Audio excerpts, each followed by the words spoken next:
They called him the Alpha who ate his enemies alive. Riker Dane. The name alone made grown warriors piss themselves. For 10 years, he ruled the frozen north like a king carved from ice and rage, and for 10 years, every woman sent to marry him vanished without explanation. Now it's my turn. My father sold me to save our bloodline from extinction, and tonight I'll walk into that cursed fortress knowing I might not survive till morning. But here's the thing about being sacrificed. You've got nothing left to lose. So stick with me until the end of this story, because what I found inside those walls wasn't just a monster. It was something far worse. Hit that like button and drop your city in the comments so I know my tribe is riding with me. The carriage wheels ground against frozen earth like bones breaking under pressure. Kayla Ashmore pressed her forehead against the frost-covered window and watched her breath fog the glass. 3 days of travel through territories that grew progressively colder, darker, emptier. The forest had thinned to skeletal trees clawing at gray skies. No birds sang here. No wolves howled, just silence thick enough to choke on. Her escort hadn't spoken since they crossed into northern territory.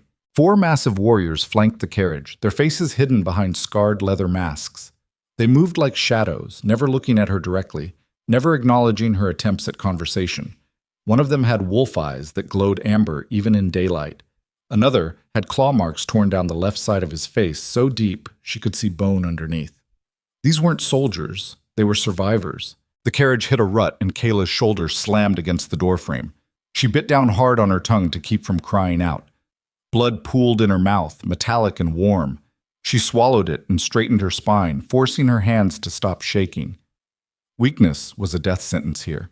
She'd learned that much from the stories. Her father's voice echoed in her skull from 3 nights ago, the last time she'd seen him before the journey north. He'd stood in the burnt remains of their ancestral hall, surrounded by debts and broken treaties, and told her the truth with dead eyes. "We're finished, Kayla. The Ashmore line dies with us unless you do this." She'd asked him what kind of man Alpha Riker Dan was. Her father hadn't answered. He just looked away. That silence told her everything. The carriage lurched to a stop so suddenly, Kayla pitched forward, catching herself on the opposite seat. Outside, voices barked orders in a language that sounded like gravel scraping against metal. The door swung open, and freezing air knifed into her lungs. One of the masked warriors gestured for her to step out. Kayla gathered her cloak, pushed down the terror clawing up her throat, and climbed down into the snow. The fortress rose before her like a monument to violence. Massive walls of black stone stretched toward the sky, their surfaces scarred with deep gouges that looked like claw marks from something impossibly large. Watchtowers jutted from the ramparts at irregular angles, their windows dark and empty. The main gate stood open, revealing a courtyard lit by torches that burned with sickly green flames. Everything smelled like iron and ash. Kayla's boots crunched through snow as the warriors formed a tight perimeter around her. They moved her forward through the gates, past more silent guards whose eyes tracked her with predatory focus. No one spoke. No one smiled. The only sounds were footsteps and the distant clang of metal on stone. This wasn't a castle. It was a prison. They led her through a maze of corridors carved from the same black stone as the outer walls. Torches burned in iron sconces, casting shadows that moved like living things. The air grew colder the deeper they went, until Kayla could see her breath forming thick clouds. Finally, they stopped before a set of massive wooden doors, reinforced with iron bands. One of the warriors knocked 3 times. The sound echoed like thunder. The doors swung inward, revealing a throne room that stretched into darkness so complete the torchlight couldn't reach its far walls. A single path of blood-red carpet cut through the center of the space, leading to a raised dais where a figure sat motionless on a throne made of bones. Alpha Riker Dane. Even seated, his presence filled the entire chamber like a physical weight pressing down on Kayla's chest. He was larger than any man she'd ever seen, his shoulders broad enough to snap her spine with a single blow.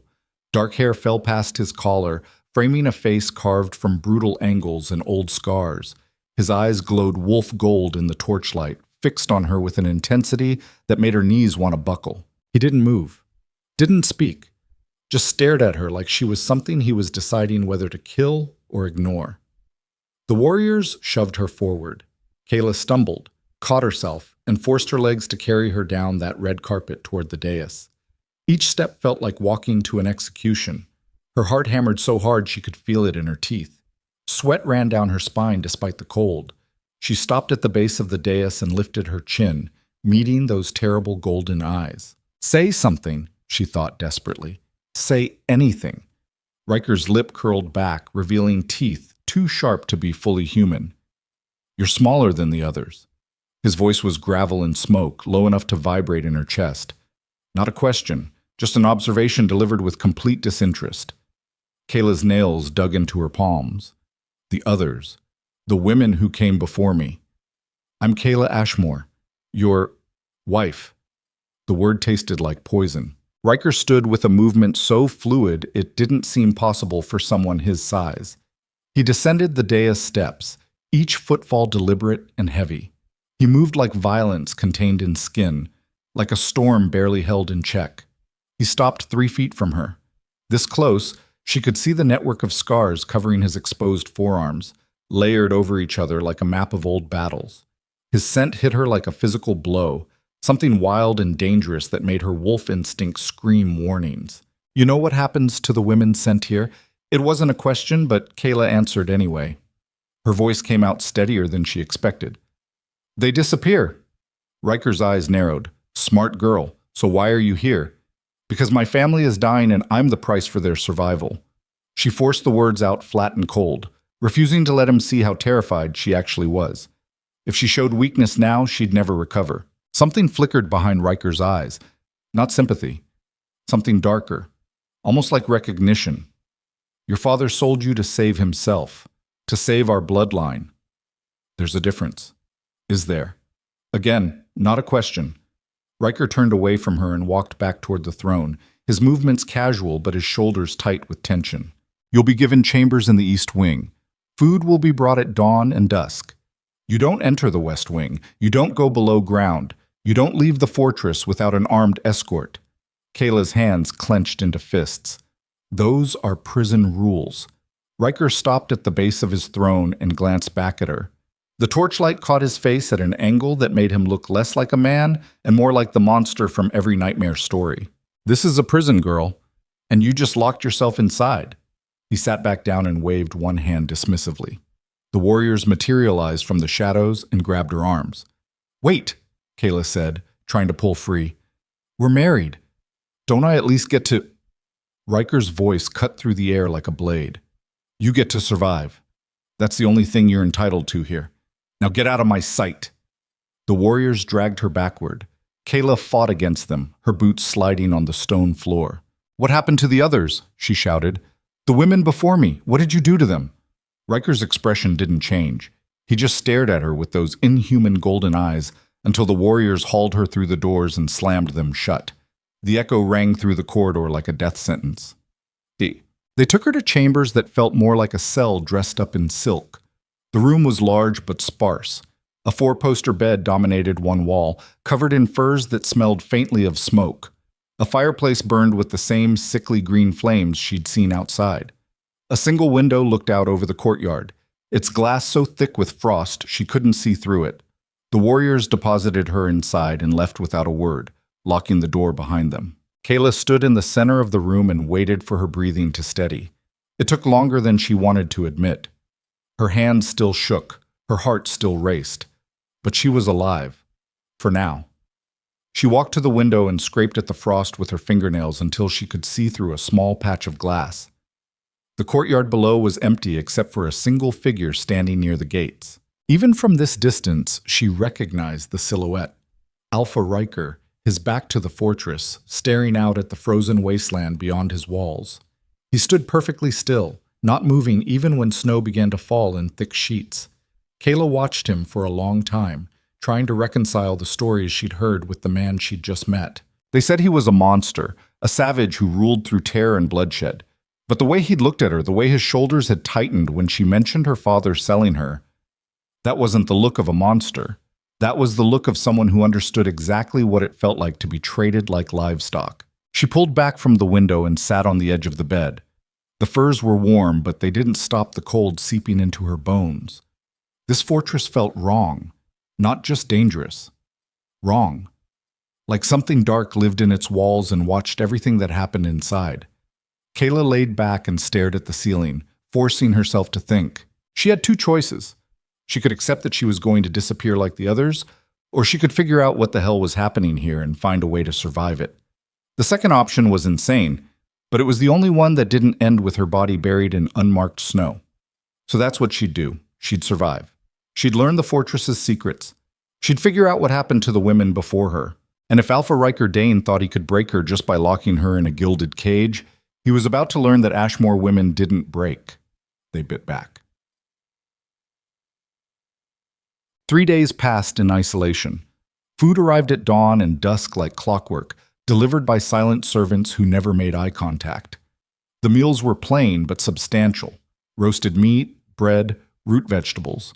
Enough to survive on, not enough to enjoy. Kayla tested the door every few hours, always locked. She tried the window, sealed shut with ice so thick it might as well have been welded. She searched every corner of the room for hidden passages or weaknesses. Nothing. The fortress wanted her contained, and it was doing a damn good job. On the fourth night, something changed. Kayla woke to the sound of screaming. Not human screaming, something else. Something that made her wolf instinct surge to the surface, flooding her veins with adrenaline. She rolled out of bed and pressed her ear against the door, her heart hammering. The screaming came from somewhere deep below, muffled by layers of stone but still loud enough to raise every hair on her body. It rose and fell in waves, punctuated by sounds like metal tearing and stone cracking. Then silence. Complete, suffocating silence. Kayla backed away from the door, her breath coming in short gasps. What the hell was that? She didn't sleep the rest of the night.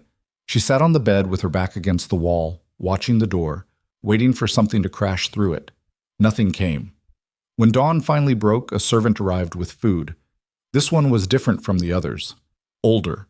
A woman with silver hair and a face lined with deep wrinkles. She set the tray down on the small table near the fireplace and turned to leave. Kayla moved before she could think better of it. She crossed the room in 3 strides and grabbed the woman's wrist. Wait, please? The servant flinched but didn't pull away. Her eyes were pale gray, almost colorless. I heard screaming last night, Kayla said quickly. What was it? The woman's expression shuddered completely. Nothing, miss. You heard nothing. Don't lie to me. The servant's jaw tightened. Her voice dropped to a whisper. You want to survive here? Then forget what you heard. Stay in your chambers. Don't ask questions. Don't go looking for answers. Why? Kayla tightened her grip. What's down there? Death, miss. Death is down there. The servant yanked her wrist free and hurried to the door, knocking 3 times. The lock clicked, and she disappeared into the corridor before Kayla could say another word. The door slammed shut. The lock engaged with a sound like finality. Kayla stood frozen in the center of the room, the servant's words echoing in her skull. Death is down there. She looked at the floor beneath her feet and wondered what kind of monster required an entire fortress to contain it. Tishik. On the 7th night, Riker came to her. Kayla was standing at the window, watching snow fall over the empty courtyard, when she heard the lock disengage. She spun around as the door swung open. Alpha Riker filled the doorway, his massive frame backlit by torchlight from the corridor. He didn't enter, just stood there, those golden eyes fixed on her with unreadable intensity. Kayla's hand went instinctively to the small knife she'd stolen from a meal tray and hidden in her boot. Not that it would do any good against him, but holding a weapon made her feel slightly less helpless. What do you want? She asked, keeping her voice steady. Riker's gaze swept over her, lingering on her defensive posture.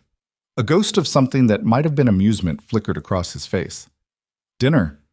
You're eating with me tonight. It wasn't a request. Kayla's fingers tightened around the hidden knife. Why? Because I'm tired of eating alone, and you're the only person in this fortress who might have something interesting to say. He turned and walked away without waiting for an answer, clearly expecting her to follow. Kayla hesitated for exactly 3 seconds. Then she pulled the knife from her boot, tucked it into her sleeve where she could reach it quickly, and followed him into the corridor. The fortress at night was even more unsettling than during the day. Shadows moved between the torches in ways that didn't match the flickering flames. The air smelled like iron and old blood. Every footstep echoed too loudly. Riker led her through a maze of corridors until they reached a smaller hall dominated by a long wooden table. A fire roared in a massive hearth at one end, casting orange light over plates of food already laid out. 2 places had been set, one at the head of the table, one directly to its right. Riker sat without ceremony and gestured to the other chair. "Sit." Kayla sat, keeping her spine straight and her hand close to the hidden knife.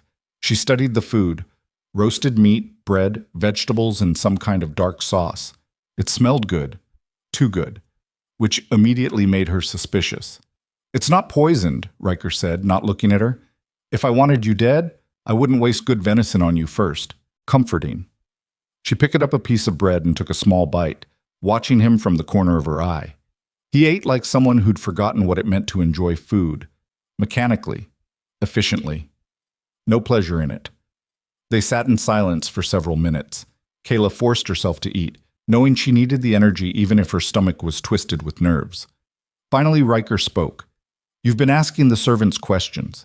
It wasn't an accusation, just a statement of fact." Kayla set down her knife. "I've been locked in a room for a week with no explanation. Of course I have questions." "And what did they tell you?" "Nothing useful. Just that something lives below the fortress, and I should pretend I didn't hear it screaming." Riker's jaw tightened almost imperceptibly. His knuckles went white around his fork. "Smart advice," he said quietly. "You should take it." "Why?" Kayla leaned forward slightly, studying his face.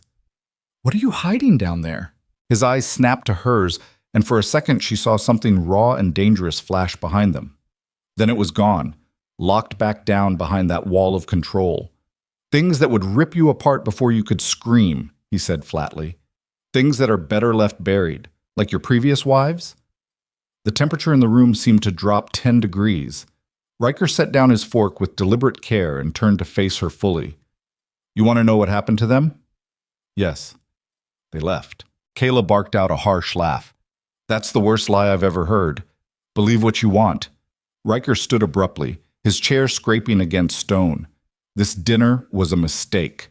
He moved toward the door, and Kayla stood too, anger overriding her self-preservation instincts. "You brought me here. You locked me in a cage and told me nothing, so either tell me the truth or stop pretending you're anything other than the monster everyone says you are." Riker froze with his hand on the doorframe. His shoulders rose and fell with a breath so controlled it looked painful. When he spoke again, his voice was barely above a whisper. "You don't know anything about monsters, girl. Then educate me." He turned slowly, and the look on his face made Kayla's blood turn to ice. It wasn't anger, it was exhaustion, so profound it made him look centuries old. "You want the truth? Fine. The women before you left because I made them. I gave them gold, horses, safe passage to the border, and I watched them ride away. Happy?" Kayla's breath caught. "Why?" "Because none of them were strong enough to survive what's coming, and I'm tired of watching people break." His eyes bored into hers with an intensity that felt like being stripped bare. "You're different, though. I can see it. You've got rage in you. Maybe that'll be enough." He walked out before she could form a response, leaving her standing alone in a hall that suddenly felt far too large and empty. Kayla sank back into her chair, her mind racing. He'd let them go. He'd saved them. Which meant Alpha Riker dying wasn't the monster everyone believed. He was something far more dangerous. He was a man fighting a battle he knew he couldn't win, trying to protect people from something even he was afraid of. And now she was trapped in the middle of it with no way out except through him. The following week, Kayla began mapping the fortress. She couldn't explore openly, not with guards watching her every move. But she paid attention. She counted steps between doorways, memorized the positions of corridors, noted which areas had more security than others. The east wing, where her chambers were located, had minimal patrols. The servants moved freely, and the atmosphere was almost normal. The west wing was completely off-limits, guarded by warriors who stood like statues at every entrance. Even the servants avoided it. And below was something else entirely. She felt it every time she walked past certain sections of the fortress. A pull. A wrongness that made her skin crawl, and her wolf instinct howl warnings. Something was down there. Something powerful enough that the entire fortress had been built around containing it. On the 14th night, Kayla woke to that screaming again. This time it was closer, louder. The walls themselves seemed to vibrate with the force of it. She threw off the furs and pressed her ear against the floor, trying to pinpoint the source. Definitely below. Maybe 2 levels down. The screaming rose to a crescendo that made her teeth ache, then cut off abruptly. Footsteps thundered past her door, shouting voices. The clash of weapons. Something was happening. Something big. Kayla grabbed the stolen knife and moved to the door, pressing her eye against the crack. Shadows rushed past. She caught glimpses of warriors in full combat gear, their faces grim. Then silence fell again, heavy and oppressive. She waited by the door for hours. No one came. No explanation. Just that suffocating quiet. When dawn finally broke, Kayla made a decision. She was done being a prisoner, done waiting for answers. If Riker wouldn't tell her what was happening, she'd find out herself. She spent the next 3 days preparing. She stole more knives from meal trays. She tore strips from her bedding and fashioned them into crude rope.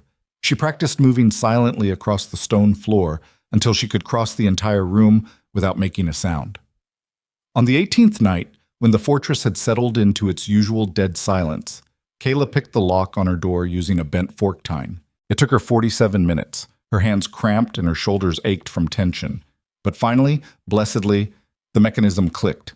The door swung open. Kayla stood on the threshold, her heart hammering, waiting for alarms to sound. Nothing happened. The corridor stretched empty in both directions, lit by those eerie green torches. She slipped out, closed the door carefully behind her, and moved into the shadows like a ghost. The fortress at night was a different creature. The temperature dropped so low, her breath formed thick clouds. The shadows between torches seemed deeper, darker, almost alive. Every sound echoed wrong, like the stone walls were warping the acoustics deliberately. Kayla moved carefully through corridors she'd memorized from her limited explorations. She avoided the main passages, sticking to servant hallways and storage areas. Twice she heard footsteps and pressed herself into alcoves, holding her breath until the patrols passed. She was heading for the West Wing. Whatever Riker was hiding, it was there. She could feel it pulling her like a hook in her chest. The entrance to the West Wing was guarded by 2 massive warriors. Kayla watched them from behind a stone pillar, studying their patrol pattern. They moved in synchronized rotations, never leaving the doorway completely unguarded. No way through. She was about to turn back when she noticed something. A narrow service corridor branching off to the left, barely visible in the torchlight. It looked like it might run parallel to the main passage. Worth a try. Kayla slipped into the service corridor and followed it deeper into the fortress. The walls here were rougher, unfinished. This wasn't meant for nobility. These were passages for servants to move unseen. The corridor descended gradually, taking her down and down until she realized she was below ground level. The air grew colder, damper. That iron smell intensified until it coated the back of her throat. Then she heard it. The sound from her nightmares.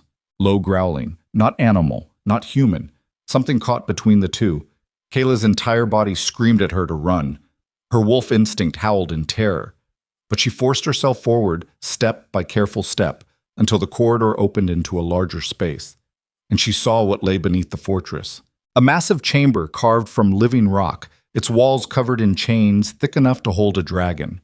And at the center, surrounded by those chains, was a cage built from silver bars that glowed with some kind of enchantment. Inside the cage, pacing back and forth with restless violence, was Alpha Riker Dane. Except it wasn't Riker. Not completely. His body had shifted into something between man and wolf, muscles rippling beneath skin that looked ready to tear apart. His eyes burned with that terrible gold light, but there was nothing human left in them. Just pure, mindless rage. He slammed against the bars and the entire chamber shook. The chains rattled. The silver bars held, but barely. Kayla's hand flew to her mouth, stifling a gasp. This was what lived beneath the fortress. This was what screamed in the night. Riker was the monster. He'd built a prison for himself. She backed away slowly, terror flooding her veins. But her boot scraped against stone and the sound echoed through the chamber like thunder. Riker's head snapped toward her. Those burning eyes locked onto her position, and he threw himself against the bars with enough force to crack stone. The cage shuddered. The chains groaned. A voice cut through the chaos. "What the hell are you doing here?" Kayla spun around. A man stood at the corridor entrance, tall and lean, with silver-streaked hair and eyes that glowed the same wolf gold as Riker's. But his were controlled, calculating. He strode past her and placed his hand against the cage. Symbols flared to life across the silver bars, pulsing with cold blue light. Riker snarled and threw himself against them again, but the enchantments held. The silver-haired man turned to Kayla, his expression thunderous. "You just made a very, very stupid mistake." Before she could respond, he grabbed her arm and dragged her away from the chamber. She stumbled, trying to keep up with his long strides. "Who are you?" she managed to gasp out. "Silas. Riker's beta. And the only reason you're not dead right now." He hauled her up a flight of stairs and through a doorway, slamming it shut behind them. Then he rounded on her, fury radiating from every line of his body. "Do you have any idea what you've just done?" Kayla yanked her arm free, her own anger rising. "I saw what he's hiding. You saw him during a full moon transformation. Congratulations. You're now the only person outside his inner circle who knows his greatest weakness." Silas ran a hand through his hair, his jaw clenched tight. "If word gets out, every rival pack will descend on this fortress. They'll tear him apart before he can defend himself." "I won't tell anyone," Kayla said desperately. "I just wanted to know what was happening. No one would explain." "That's because explanations get people killed." Silas stepped closer, his voice dropping to a deadly whisper. "You think Riker locks himself away for fun? That curse is 1,000 years old, and it feeds on proximity. The closer someone gets to him, the stronger the transformation becomes." He gestured sharply back toward the stairs. "Every woman who came before you figured it out eventually. They tried to help him. They tried to break the curse. And every single one of them triggered transformations that nearly destroyed the entire fortress." Kayla's stomach dropped. "That's why he sent them away." Silas nodded grimly. "He's protecting them. And you. But now that you've seen him like that, now that you've gotten close to the cage during a full moon," he trailed off, but Kayla heard the unspoken implication. "Now I'm a liability." "Worse," Silas said quietly. "Now you're tied to the curse. It knows you exist, and it's going to pull you toward him whether you want it or not." As if to punctuate his words, a roar erupted from below. Louder than before, the floor trembled. Silas swore viciously. He grabbed Kayla's shoulders, his eyes boring into hers. "Listen to me very carefully. You have two choices. You leave tomorrow, I'll give you everything you need to disappear. Or you stay, knowing that every full moon will be a battle to keep both of you alive." Kayla's mind raced. Leave, survive, return to what was left of her family. But then she thought of Riker's face during that dinner, the exhaustion in his voice when he'd said he was tired of watching people break. He'd been fighting this curse alone for God knows how long, protecting his territory, saving the women sent to him, bearing all of it in isolation because he believed it was the only way. That wasn't the action of a monster. That was the action of a man who'd forgotten he deserved help. Kayla met Silas's gaze and made her choice. "I'm staying. You're insane." "Probably. But I'm tired of running." Another roar shook the fortress. This one carried words buried in the animalistic sound. A name. "Kayla." Silas's eyes widened. "Impossible. He's never called out for anyone during transformation." Kayla's blood turned to ice. "What does that mean?" "It means," Silas said slowly, "that the curse just recognized you as something important, and that makes you the most dangerous person in this entire fortress." He released her and stepped back, his expression shifting to something between respect and fear. "You want to stay? Fine. But when the next full moon comes, you're going to wish you'd taken my offer." From deep below, Riker's voice rose again, twisted and broken, but still recognizable. "Kayla." And somewhere in that cursed chamber beneath the fortress, the monster Alpha Riker had become was calling to the one person who refused to abandon him. Kayla spent the remainder of that night in a chamber adjacent to Silas's quarters, her mind refusing to settle. Every time she closed her eyes, she saw those burning gold irises locked onto her through silver bars, heard her name twisted into something between plea and warning in that inhuman voice. The curse knew her now, whatever that meant. Dawn came gray and cold, filtering through a window that overlooked the northern wastelands. Kayla stood there, watching the sun struggle to break through perpetual cloud cover, her body exhausted but her thoughts racing too fast for sleep. A knock rattled the door. She turned as Silas entered without waiting for permission, carrying a tray with bread and some kind of dark tea. "Eat. You're going to need your strength." Kayla took the cup but didn't drink. "Where is he?" Silas set the tray down on a rough wooden table. Back in his chambers. Chained to the bed until the transformation fully recedes. Usually takes 3 days after a full moon. Usually? Sometimes longer if something triggers him. Silas gave her a pointed look, like someone getting too close to the cage and making the curse think it has a new target. Guilt twisted in Kayla's stomach, but she pushed it down. "I didn't know." "Now you do. So here's how this works. You stay away from him until the moon cycle resets. No contact, no visits, no stupid heroic attempts to help. The curse feeds on proximity, and the more time you spend near him, the stronger the pull becomes. And if I refuse?" Silas's expression went flat and dangerous. "Then you'll trigger another transformation, and this time the cage might not hold. He'll tear through the fortress, kill everyone in his path, including you, and then he'll have to live with the memory of slaughtering his own people. Again." The weight of that single word hung in the air between them. Kayla set down the cup carefully. How many times has it happened before? Twice. Once when he was younger, before he learned to chain himself. 17 people died, including his father. The second time was 3 years ago when a rival alpha broke into the fortress during a full moon, trying to assassinate him while he was vulnerable.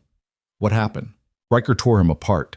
Then he tore apart the rival alpha's entire war party. 23 warriors dead in under an hour. Silas's voice went quiet. When he came back to himself, he tried to walk into the sun and burn alive. I had to knock him unconscious and drag him back inside. Kayla's chest tightened. That exhaustion she'd seen in Riker's eyes during their dinner made sudden, terrible sense. He wasn't just tired of watching people break. He was tired of surviving the monster he became every month. How long has he been cursed? 10 years. And in all that time, no one's found a way to break it? Silas laughed. There was no humor in it. You think we haven't tried? We've consulted every witch, healer, and mystic in 5 territories. They all say the same thing. The curse was cast by a bloodline older than the packs themselves, tied directly to Riker's sacrifice during the border wars. What sacrifice? Silas studied her for a long moment, as if deciding how much to reveal. Then he pulled out a chair and sat, gesturing for her to do the same. 10 years ago, the northern packs were on the brink of civil war. 5 alphas fighting over territory, resources, old grudges. The fighting was spreading south, threatening to pull in every pack from here to the coast. Thousands would have died. He paused, his jaw tight. Riker was 23. Young, idealistic, he believed he could stop it. So he went to the Bone Witch who lived in the mountains beyond the northern border.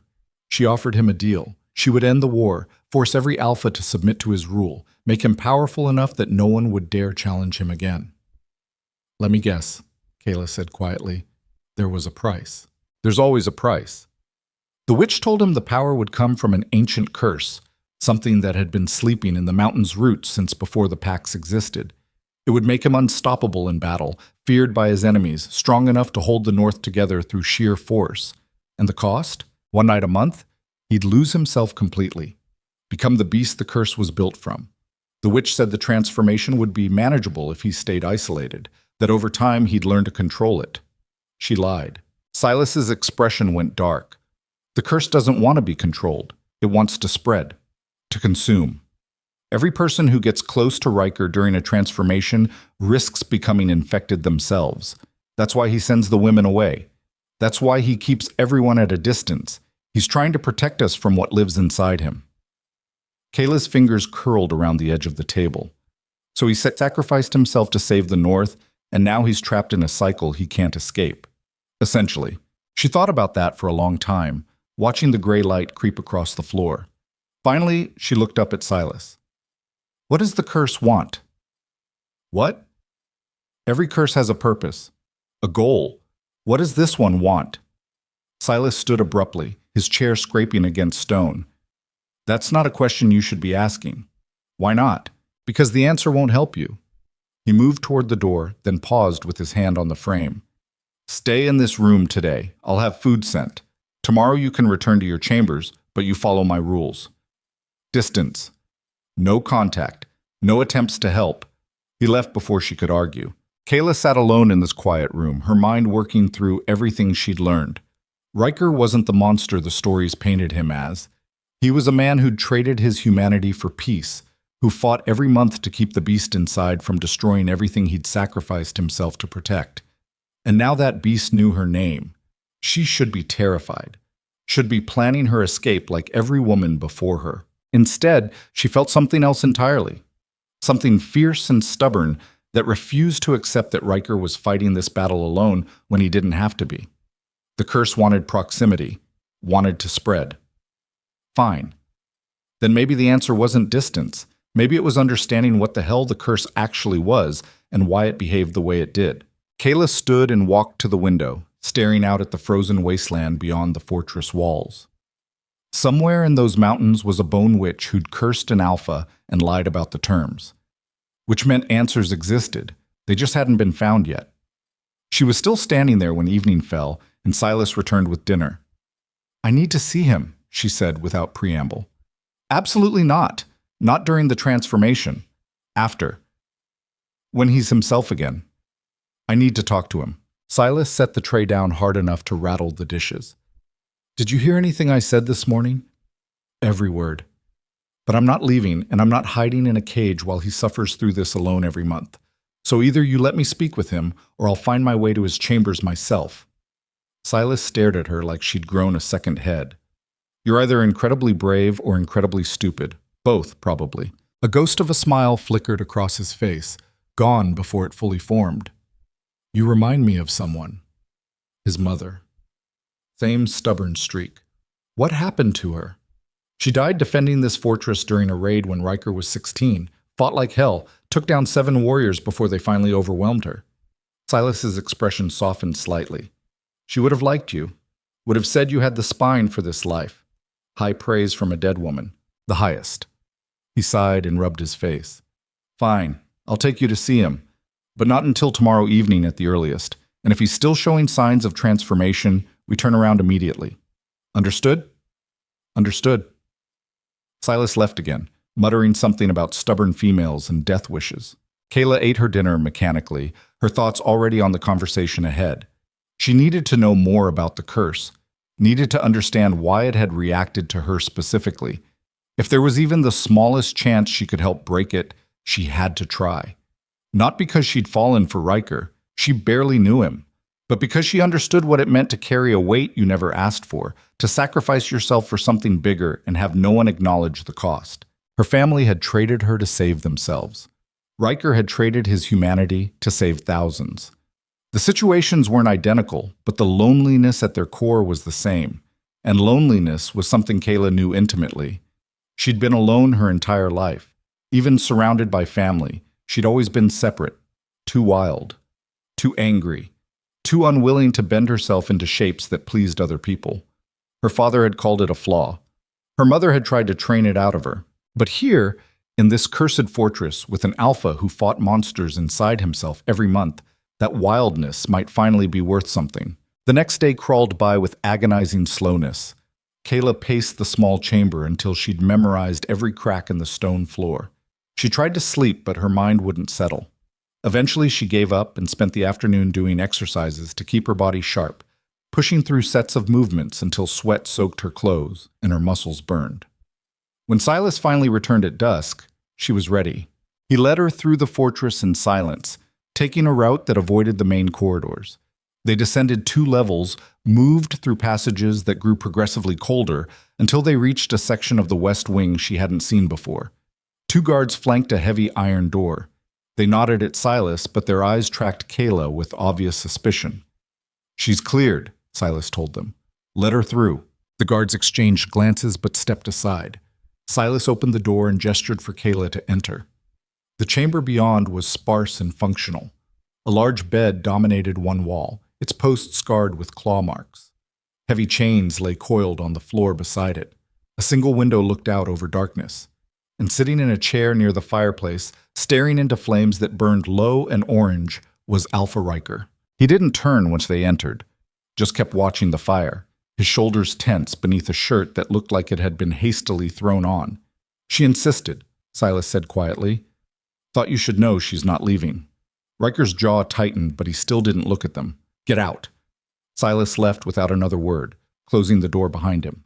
Kayla stood just inside the threshold, studying Riker's profile in the firelight. He looked exhausted. Deep shadows carved hollows under his eyes.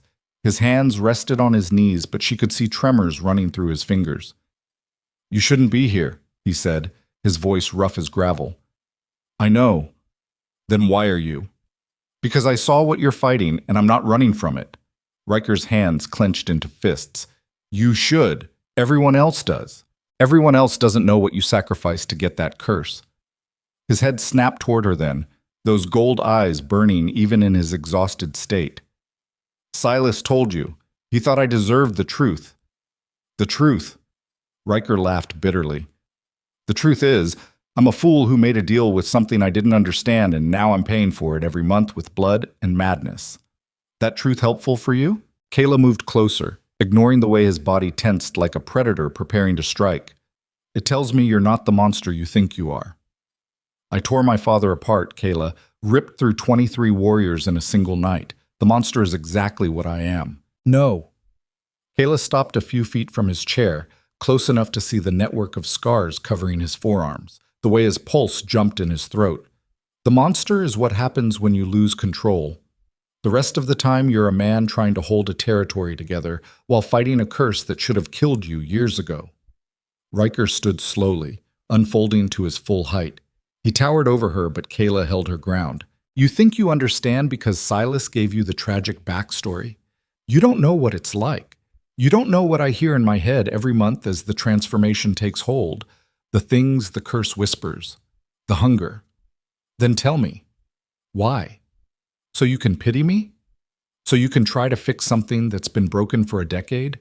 His voice rose, frustration bleeding through the control he usually maintained. I don't need your pity, and I sure as hell don't need you playing hero. The best thing you can do is get on a horse tomorrow morning and ride as far from here as possible. I'm not leaving. Riker moved so fast she barely saw it coming. 1 second he was standing by the chair, the next he had her backed against the wall, his hands braced on either side of her head. His face was inches from hers, those gold eyes blazing with something between anger and desperation. Why? His breath was hot against her face. Why won't you just leave like every other smart person who's ever been sent here? Kayla's heart hammered, but she met his gaze without flinching. Because I'm tired of running. Because I know what it feels like to be traded like livestock and then left to figure out survival alone. And because someone needs to tell you that you don't have to carry this by yourself. I've carried it for 10 years. That doesn't mean you should carry it for 10 more. Something shifted in Riker's expression. The anger bled away, leaving only that bone-deep exhaustion. His arms trembled with the effort of holding himself back. You're going to get yourself killed, he said quietly. Maybe. Kayla's voice was steady, despite the adrenaline flooding her system. But at least I'll die fighting instead of hiding in a gilded cage waiting for someone else to decide my fate. Riker held her gaze for another long moment. Then he pushed away from the wall and turned his back to her, his shoulders rigid. Get out. No. Kayla. His voice carried a warning edge. Get out before I do something we'll both regret. What, like actually talking to me? Like admitting you might need help? He spun around and the look on his face made her breath catch. It wasn't anger, it was fear. You called my name, she said softly. During the transformation. Silas said you've never done that before. Why? I don't know. Yes, you do. Riker's jaw worked, but no sound came out. Finally, he moved to the window, staring out at the darkness. The curse recognized you. I could feel it even through the transformation. It wanted... He trailed off, his hands gripping the window frame hard enough to make the wood creak. Wanted what? Kayla pressed. To claim you, to mark you as part of its territory. Riker's voice went hollow. The curse doesn't just make me a beast. It makes me possessive, territorial. Everything within the fortress's boundaries becomes mine to protect or destroy. And when you came near the cage, it decided you were mine. The weight of those words settled over the room like a physical presence.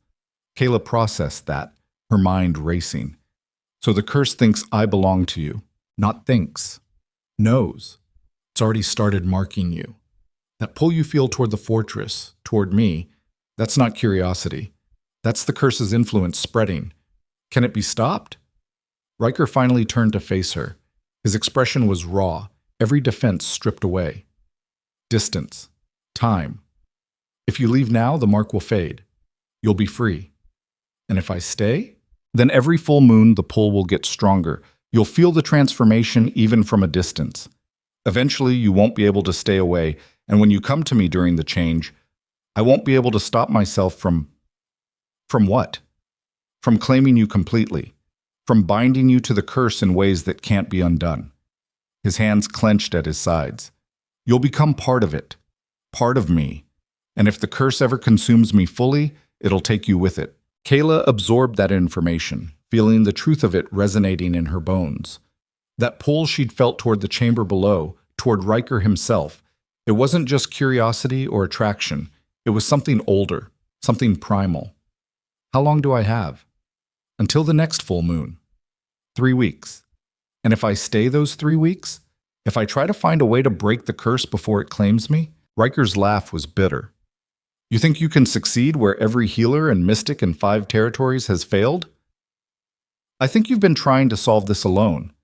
Maybe you need someone who's not afraid of the monster to see what everyone else is missing. She moved toward him slowly, watching his body language for signs he was about to bolt. When she stopped a few feet away, she could see the war playing out behind his eyes. Part of him wanted to grab her and throw her out of the fortress. Part of him wanted to accept the help she was offering. 3 weeks, she said quietly. Give me 3 weeks to try. If I can't find anything useful, I'll leave before the next full moon. And if you do find something, then we fight this curse together instead of you suffering through it alone. Riker stared at her for a long time, searching her face for something. Whatever he found there made his shoulders drop slightly, the rigid tension bleeding away. You're either the bravest person I've ever met or the most foolish. I've been told both. A ghost of a smile flickered across his face, so brief she almost missed it. Fine. 3 weeks. But you follow Silas's rules. You stay away during the next transformation cycle. You don't take stupid risks, and if at any point I tell you to leave, you go immediately. Agreed. Riker nodded once, sharp and final. Then he gestured toward the door. Get some sleep. Tomorrow we start figuring out how to break a curse that's lasted 1,000 years. Kayla turned to leave, but paused at the door. Riker? What? Thank you for trying to protect the women before me, for sending them away instead of letting the curse take them. His expression shuddered again, walls going back up. I'm not a hero, Kayla. I'm just trying to minimize the damage I caused. That's more than most men manage. She left before he could respond, stepping out into the corridor where Silas waited with crossed arms. Well, 3 weeks, Kayla said. I've got 3 weeks to find a way to break his curse. Silas studied her face, then nodded slowly. Then we'd better get started. Tomorrow morning, you and I are going to have a very long conversation about ancient bloodline magic and the bone witch who cursed our alpha. The following days fell into a brutal routine. Kayla spent her mornings with Silas, learning everything he knew about the curse's history. Afternoons were dedicated to searching the fortress's library, a cavernous room filled with texts ranging from pack histories to forbidden magic treatises. Evenings, she trained with the warriors, pushing her body to adapt to the fortress's harsh conditions. The library became her sanctuary and her prison. Dust-covered volumes stacked higher than her head, scrolls that crumbled at the slightest touch, books written in languages she couldn't read. Silas helped translate the older texts, his patience surprising given his earlier hostility. On the 4th day, she found a reference that made her pause. Silas. She held up a leather-bound journal, its pages brittle with age.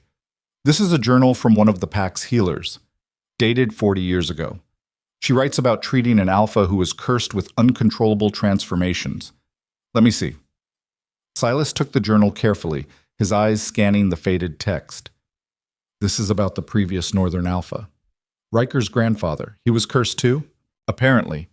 Kayla read over his shoulder. The healer writes that the curse was triggered by proximity to something she calls a corruption source. She theorized that the curse wasn't actually creating the beast, it was amplifying something that already existed in the Alpha bloodline. Silas flipped through more pages, his expression growing darker. She tried to find the corruption source, spent months searching the fortress. Did she succeed? The journal ends abruptly.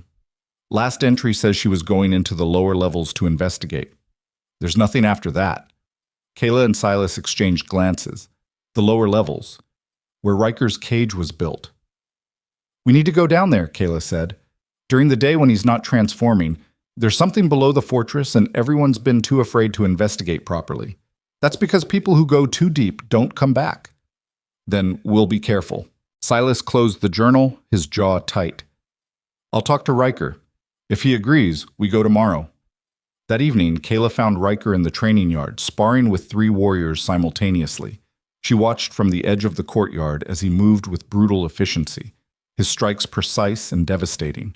Even outnumbered, he dominated the fight. The warriors yielded after 10 minutes, bowing respectfully before retreating to lick their wounds. Riker grabbed a cloth and wiped sweat from his face. He noticed Kayla and gestured her over. You wanted to see me? Silas told you about the journal? He did. Riker tossed the cloth aside. You think there's a corruption source below the fortress? I think it's worth investigating. If your grandfather was cursed too and the healer was onto something before she disappeared, then maybe the answer isn't breaking the curse. Maybe it's removing whatever's feeding it. Riker was quiet for a long moment, his gaze distant. I've been down there hundreds of times, never found anything except the chamber where they built the cage. Because you were looking during transformations. You need to search when you're human, when you can think clearly. And if we find this corruption source, if it's real, then we destroy it and see if the curse weakens. Riker studied her face, that familiar exhaustion etched into his features. You really believe we can end this? I believe it's worth trying. He nodded once. Tomorrow. We go at dawn before the fortress wakes. Just you, me, and Silas. Kayla felt a surge of something between hope and terror. All right. She started to leave, but Riker caught her wrist. His grip was gentle but firm, his calloused fingers warm against her skin. Kayla, his voice was low, meant only for her. If we find something down there, something dangerous, you run. You don't try to be a hero. You get yourself to safety. Understood? She met his eyes, seeing genuine concern beneath the command. Understood. He held her gaze for another heartbeat, then released her wrist and turned away. Get some sleep. Tomorrow might be the day everything changes. Kayla barely slept. She lay in her chambers watching moonlight creep across the ceiling, her mind running through every possibility. What if the corruption source was something they couldn't destroy? What if investigating it triggered another transformation? What if they found nothing at all and she'd wasted precious time chasing shadows? But beneath the anxiety was something else.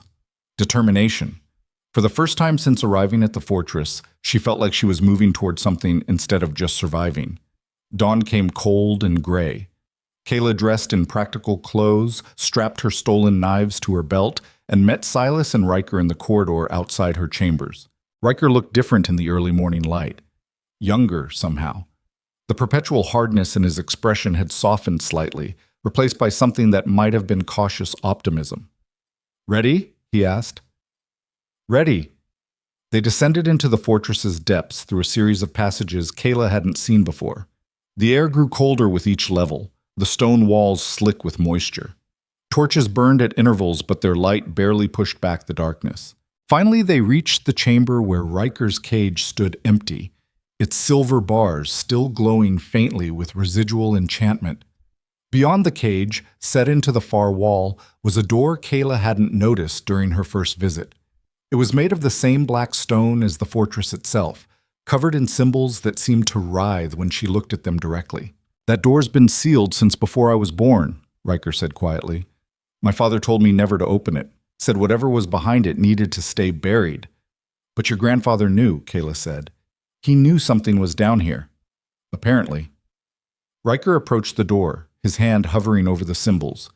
These are containment runes, old magic, the kind that requires blood to break. He pulled a knife from his belt and drew it across his palm without hesitation. Blood welled dark and red, dripping onto the door's surface. The symbols flared bright silver, then began to fade. The sound of ancient locks disengaging echoed through the chamber. The door swung inward, revealing stairs that descended into absolute blackness. Stay close, Riker said. And if I tell you to run, You run. They descended single file. Silas in the rear with a torch, Kayla in the middle, Riker leading. The stairs went down and down, far deeper than should have been possible. The air grew thick and hard to breathe, heavy with something that made Kayla's skin crawl. Finally, the stairs ended. They emerged into a cavern so vast the torchlight couldn't reach its edges. And in the center, partially buried in the stone floor, was something that made Kayla's blood run cold. A skeleton, but not human, not wolf. Something else entirely. Something massive, its bones black and gleaming like polished obsidian. The skull alone was the size of a small house, its eye sockets dark and empty, but somehow still watching. "What the hell is that?" Silas whispered. Riker moved closer, his hand extended toward the bones. The source. The corruption source the healer wrote about. This is what's feeding the curse. As his fingers brushed the obsidian surface, the cavern exploded with light. The bones ignited with flames that burned cold and silver, and from somewhere deep in the darkness came a sound like laughter. Then the bones began to move, reassembling themselves with horrible grinding sounds, and Kayla realized they'd just woken something that had been sleeping beneath the fortress for 1,000 years. Something that had been waiting. The obsidian bones rose from the cavern floor with a sound like continents grinding together. Silver fire poured from empty eye sockets, casting shadows that moved against the natural flow of light. The skull lifted, vertebrae snapping into alignment one by one, ribs expanding outward until the skeleton towered 3 stories above them. And then it spoke, finally. A voice like stones tumbling into an abyss, ancient and patient and utterly inhuman. After all these centuries, an alpha finally touches me willingly. Riker stumbled backward, his hand still smoking from contact with the bones. Behind him, Kayla felt the temperature drop so fast her breath turned to ice crystals in the air. Silas raised his torch, but the light seemed to die before reaching the creature. What the hell is that thing? The skeleton's jaw opened in something resembling a smile. "I am what came before your packs, little wolf. Before your territories and your bloodlines and your petty wars. I am the first beast, the corruption from which all your cursed bloodlines descended." Kayla's mind raced, connecting pieces she hadn't seen before. "You're not feeding the curse. You are the curse. Clever child." The skull tilted toward her, those burning eye sockets fixing on her with uncomfortable intensity. "I am the source of every transformation, every loss of control, every monster your kind has ever feared. The witches thought they could bind me, bury me beneath stone, and seal me with blood magic. But curses are patient things." Riker's voice came out rough, his control slipping. "The Bone Witch. She didn't curse me. She used me to feed you." The skeleton laughed, and the sound made cracks spiderweb across the cavern walls. "She understood what your kind never could, that I cannot be destroyed, only sustained. Every alpha who takes my power becomes a conduit. Every transformation feeds me strength. Every drop of blood spilled during the change is an offering that keeps me alive." Kayla felt sick understanding wash over her. The women, the ones Riker sent away. If they'd stayed, if they'd been claimed during a transformation, they would have become conduits as well. The first beast's voice carried something like approval. The alpha protects his mate by keeping her distant, never realizing that his isolation is exactly what keeps him bound to me. Loneliness, fear, the belief that he must carry this burden alone. These emotions are the strongest chains. Riker's hands clenched into fists, his entire body vibrating with barely contained rage. "So what? I just keep feeding you forever? Keep transforming every month until I'm nothing but a beast wearing human skin? Unless you find a way to break free." But every alpha who's tried has failed. The skeleton began to move, massive legs pulling free from the stone with grinding shrieks. "You are mine, Riker Dane, as your grandfather was mine. As every alpha in your bloodline has been mine since the first one made a deal with powers he didn't understand. Then I'll be the first to break it." Riker lunged forward, his body already beginning to shift, claws extending from his fingertips. But before he could reach the skeleton, Silas grabbed his arm and yanked him backward. "Don't! The transformation will only make it stronger." The first beast laughed again. "The beta speaks wisdom. But it matters little now. You came here seeking answers, and in doing so, you've awakened me fully. I no longer need to wait for monthly offerings. I can feed directly on your pack's fear. The silver fire exploded outward, flooding the cavern with cold light. Kayla felt it wash over her skin like ice water, felt something ancient and hungry probe at her mind, searching for weaknesses. "Run!" Riker snarled. "Both of you, get out of here now! Not without you!" Kayla grabbed his other arm, trying to pull him toward the stairs. "We leave together." The first beast's voice turned mocking. How touching. The sacrificial bride refuses to abandon her cursed husband. "But you cannot run from me, child. I already marked you the moment you entered this fortress. You felt the pull, did you not? The certainty that you belonged here?" Kayla's blood went cold. That hadn't been her choice. It had been manipulation from the start. "You wanted me here. You wanted someone close to him." "Of course." The skeleton took a step forward, its massive weight making the floor tremble. An alpha bound by loneliness is powerful but limited. An alpha who believes he has something to protect, someone he cannot afford to lose, will transform with unprecedented strength. And when he inevitably fails to save you, when the beast takes you as the curse demands, that despair will feed me for decades. Riker made a sound halfway between a growl and something broken. "Over my dead body." "That can be arranged." The first beast lunged with impossible speed for something so massive. Obsidian claws raked toward them, and Riker shoved both Kayla and Silas aside, taking the impact himself. He flew backward, slamming into the cavern wall hard enough to crack stone. "Riker!" Kayla scrambled toward him, but Silas hauled her back. "We have to go. Now!" He was already dragging her toward the stairs. "If we stay, we all die. I'm not leaving him. He'll heal. Alphas always do.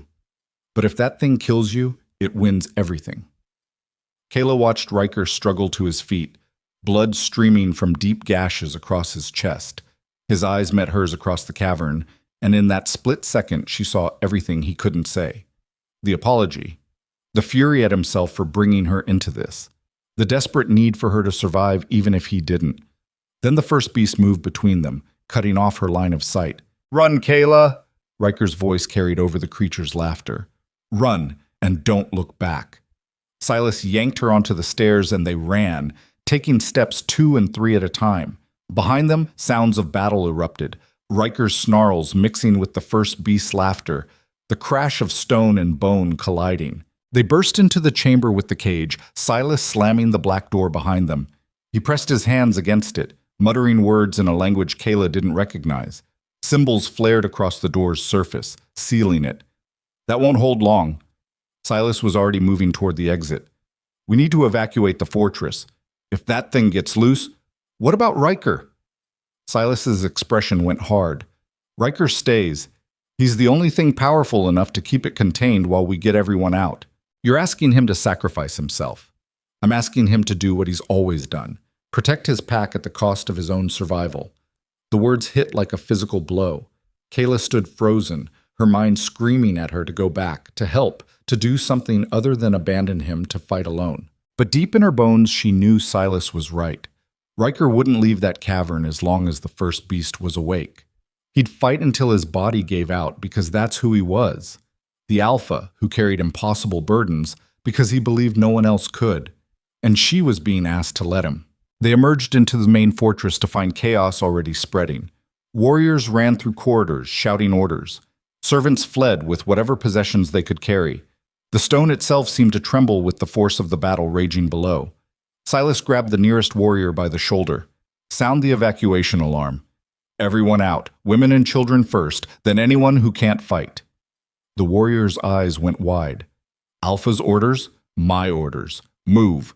The warrior ran. Silas turned to Kayla, his face grim. "You need to go with them." "Like hell. This isn't a debate. You're the key to that thing's plan. As long as you're here, it has leverage over Riker. You leave, you remove that weapon. And if Riker dies down there because I wasn't here to help him, then he dies protecting something that matters instead of dying alone." Silas's voice softened slightly. "That's the best any Alpha can hope for." Before Kayla could respond, an explosion rocked the fortress. The floor buckled, cracks racing up the walls. From somewhere far below came a roar that made every instinct in Kayla's body scream at her to flee. "The cage is failing," Silas said quietly. "We're out of time." Kayla made her decision in the space between heartbeats. She grabbed Silas by his shirt, yanking him close enough to see her eyes clearly. Tell me how to break the curse. Not contain it, not manage it. Break it completely. Silas stared at her like she'd lost her mind. It can't be broken. We tried everything. You tried removing it from outside. What if the answer is destroying it from within? Understanding flickered across his face, followed immediately by horror. You're talking about letting it claim you, about binding yourself to Riker during a transformation and attacking the curse from the inside. Yes, that's insane. The curse would consume you both, or it would destroy itself trying to claim someone who's actively fighting back. Kayla's hands tightened on his shirt. The first beast said loneliness and fear are what keep alphas bound. What if the opposite is true? What if connection, someone willing to walk into the darkness with him instead of running from it, is what breaks the chains? Even if you're right, the transformation would kill you before you could test the theory. Then you'd better figure out how to keep me alive long enough to try. Another explosion, closer this time. Part of the ceiling collapsed in the corridor behind them, sending up clouds of dust and debris. The fortress was tearing itself apart. Silas made a sound of pure frustration. If we do this, if I help you, and you're wrong, Riker will never forgive me. If we don't try, he dies alone in that cavern, believing he failed everyone he ever tried to protect. Kayla released him and stepped back. I'm going down there with or without your help, but I've got a better chance of surviving with it. Silas stared at her for a long moment, something like respect warring with fury on his face. Then he cursed viciously and grabbed her arm, dragging her toward a side corridor. There's one thing that might work, but it requires blood magic, and it'll hurt like hell. I can handle pain. We'll see. He led her through passages that twisted deeper into the fortress, away from the main evacuation routes. They reached a small chamber that looked like it had been carved out of the mountain itself, its walls covered in symbols similar to those on the sealed door. Silas began pulling items from cabinets built into the wall. Silver chains, vials of dark liquid, a knife with a blade that seemed to drink the light.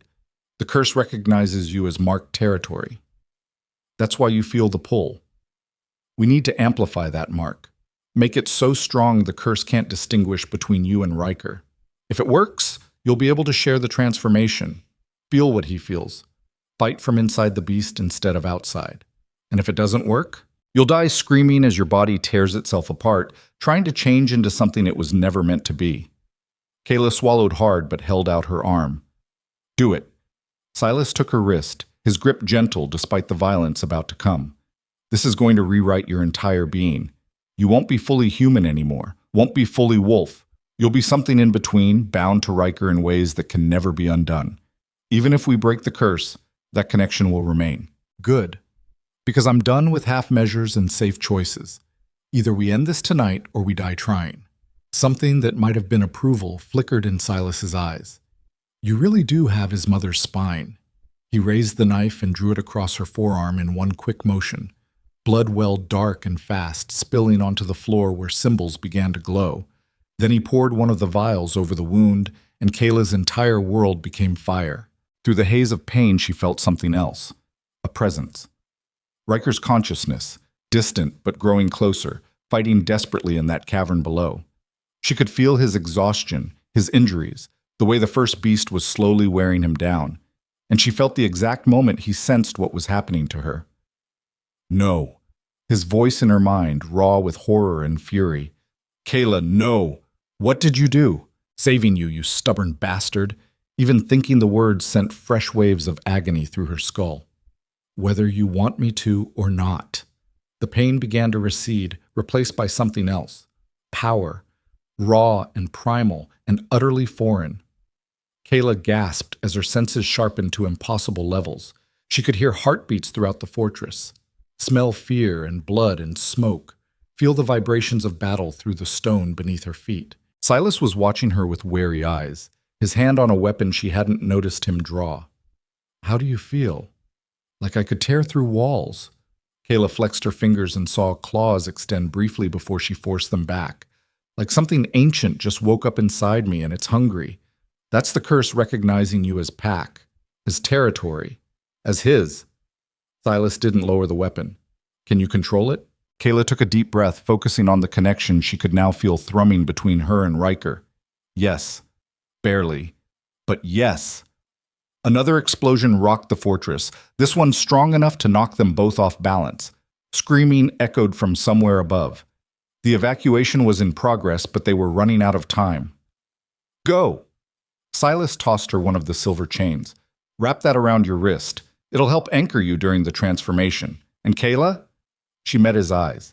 If this doesn't work, if the curse consumes you both, I'll make it quick. You have my word. She nodded once, accepting that promise for what it was. Mercy. The only kind available in a world where becoming a monster was always just one transformation away. Then she ran, following the connection between her and Riker like a rope pulling her down into darkness. The fortress was collapsing around her in slow motion, stone falling in sections, walls cracking open to reveal the mountain beyond. Warriors fought to hold evacuation routes open, while others shepherded civilians toward the gates.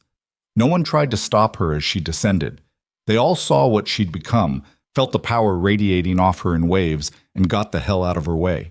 She reached the chamber with the cage to find the sealed door blown apart, black stone scattered across the floor. The silver bars of Riker's cage had melted into pools of liquid metal, and beyond, in the cavern below, silver fire burned so bright it hurt to look at directly. Kayla descended the stairs 3 at a time, the silver chain wrapped around her wrist burning cold against her skin. The connection to Riker grew stronger with every step, until she could feel his heartbeat as clearly as her own. She emerged into the cavern to find carnage. Riker was still fighting, but barely. His body was caught halfway between man and beast, covered in wounds that leaked blood faster than they could heal. The first beast towered over him, obsidian bones now fully assembled into something nightmarish and ancient. And circling both of them, keeping to the shadows at the cavern's edges, were figures Kayla hadn't expected to see. Wolves. Dozens of them. Their eyes glowed with the same silver fire as the first beast, their movements coordinated and deliberate. The corruption had spread. The fortress guards who hadn't evacuated, drawn by the curse's call, transformed against their will and bound to the ancient evil waking beneath their home. Kayla's arrival drew every eye in the cavern. Riker's head snapped toward her, his features twisted with transformation and fury. "Get out!" His voice was barely human, words forced through a jaw not meant for speech. "Run!" The first beast's laughter echoed off stone walls. "Too late for running, little Alpha. She came here willingly. She bound herself to you willingly. Now she'll watch you fall, and then she'll fall with you, and your combined despair will sustain me for centuries." Yes, she'd been manipulated. Yes, the curse had pushed her here through false feelings and compulsions. But the choice to bind herself to Riker, to walk into this cavern knowing she might die, that had been completely hers. The curse couldn't manufacture that kind of courage, couldn't force someone to sacrifice themselves for another person's freedom. And if the curse couldn't predict that choice, maybe it couldn't predict what came next either. Kayla unwrapped the silver chain from her wrist and let it fall. Then she walked forward directly toward Riker, her eyes locked on his transformed face. "What are you doing?" Riker snarled, every instinct screaming at her to stay back. "Trusting you." Kayla stopped 3 feet from him, close enough that she could feel heat radiating from his body, smell blood and smoke and something wild beneath. "The curse thinks isolation makes you stronger. Let's prove it wrong." She extended her hand. The cavern went silent. Even the first beast stopped moving, its skull tilting with something that might have been curiosity or confusion. Riker stared at her outstretched hand like it was a weapon. "If I touch you now, like this, I won't be able to stop the transformation from spreading. You'll become what I am." "I know. You'll feel every month of this curse like I have. Every transformation, every loss of control, every moment of knowing you're one slip away from killing someone you love." "I know. Then why?" "Because you've carried this alone long enough." Kayla's voice was steady despite the tear coursing through her veins. "Because sometimes the only way to break a curse is to prove it wrong about what makes us weak." Riker's hand trembled as he reached toward hers. The moment their fingers touched, the world exploded into sensation. The transformation hit Kayla like a freight train. Her bones began to crack and reshape, her muscles tearing and reforming. Pain beyond description flooded every nerve ending. She would have screamed, but her vocal cords were already changing, the sound coming out as something between human agony and wolf howl. But through the pain, She felt something else. Riker's presence, no longer distant but merged completely with her own consciousness. She felt his guilt and his fury, and beneath all of it, a desperate hope that maybe this time would be different. The first beast roared in rage. "Foolish children, you think connection will save you? You've only hastened your own destruction." Kayla felt the transformation complete, and with it came understanding. The curse hadn't made Riker a monster. It had isolated him, convinced him that his power was something to fear, that anyone close to him would either be destroyed or become destroyers themselves. Loneliness had been the true weapon. But she wasn't alone, and neither was he anymore. Together they turned toward the first beast, their merged consciousness speaking with one voice. "Your curse is broken." The obsidian skeleton took a step backward, the first sign of uncertainty. "Impossible. I am eternal. I am the source of all." "You're a parasite." Kayla's human voice mixed with Riker's growl, and parasites die when their host stops feeding them. They moved as one, launching themselves at the ancient bones with combined strength that shook the cavern. Riker's claws tore through obsidian like paper. Kayla's newly formed fangs clamped onto the creature's spine, and she felt the satisfying crack of corruption breaking. The first beast thrashed, its silver fire exploding outward in waves of desperate power. "No! I cannot be destroyed. I am the foundation of your bloodlines. Then we'll build new foundations." They tore into the skeleton with savage precision, breaking bones that had stood for millennia, shattering the physical anchor that had allowed the curse to persist. With each piece that fell, Kayla felt the curse's grip weakening, felt the dark presence that had lived in Riker's mind for 10 years beginning to dissolve. The first beast's voice rose to a shriek. "If I fall, I take you both with me. The curse will consume what's left." The weight of those numbers settled over them like a shroud. 73 against 200. Impossible odds even for an alpha as powerful as Riker. And he'd just spent the entire night fighting an ancient curse, his body pushed past every reasonable limit. Kayla watched him process the information, saw the calculations running behind his eyes, saw the exact moment he made his decision, and knew without being told what it was. He was going to fight anyway, going to throw himself at those gates and take down as many as he could before they overwhelmed him. Because that's what alphas did when their territory was threatened. They fought until nothing remained but blood and ash. "No." The word came out of her mouth before she could stop it. Riker turned to her, his expression already shuddered. "This isn't your fight." "Like hell it isn't. I didn't bind myself to you and walk through fire just to watch you die at the gates defending a fortress against impossible odds. What do you suggest?" Riker's voice carried an edge sharp enough to cut. "We can't run. We can't hide.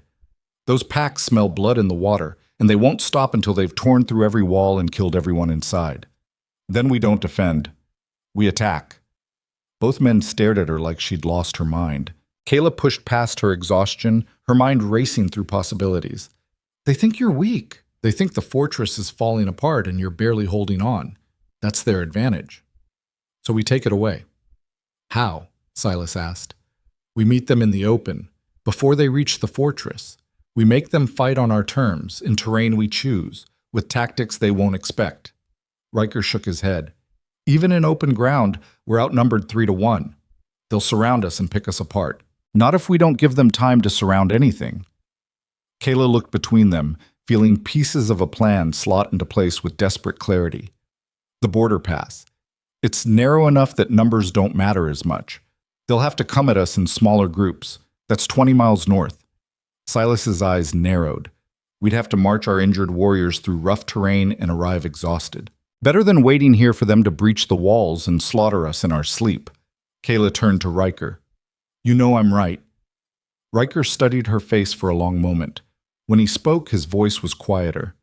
"You're asking me to risk every warrior I have left on a gamble. I'm asking you to fight like you've got nothing to lose. Because right now, that's exactly where we stand." Something shifted in Riker's expression. That exhaustion she'd seen so many times before began to transform into something else. Something harder. He'd spent 10 years fighting the curse while trying to protect everyone around him from collateral damage. He'd pulled his punches, held himself back, always afraid of what he might do if he let the beast fully loose. But the beast was gone now. The curse was dead. And for the first time in a decade, Alpha Riker Dane could fight without fear of what he might become. Silas, Riker's voice carried the weight of command. Gather every warrior who can still hold a weapon. Tell them to pack light and move fast. We march for the border pass in 10 minutes. Silas nodded once and disappeared down the corridor, already shouting orders. Riker turned to Kayla.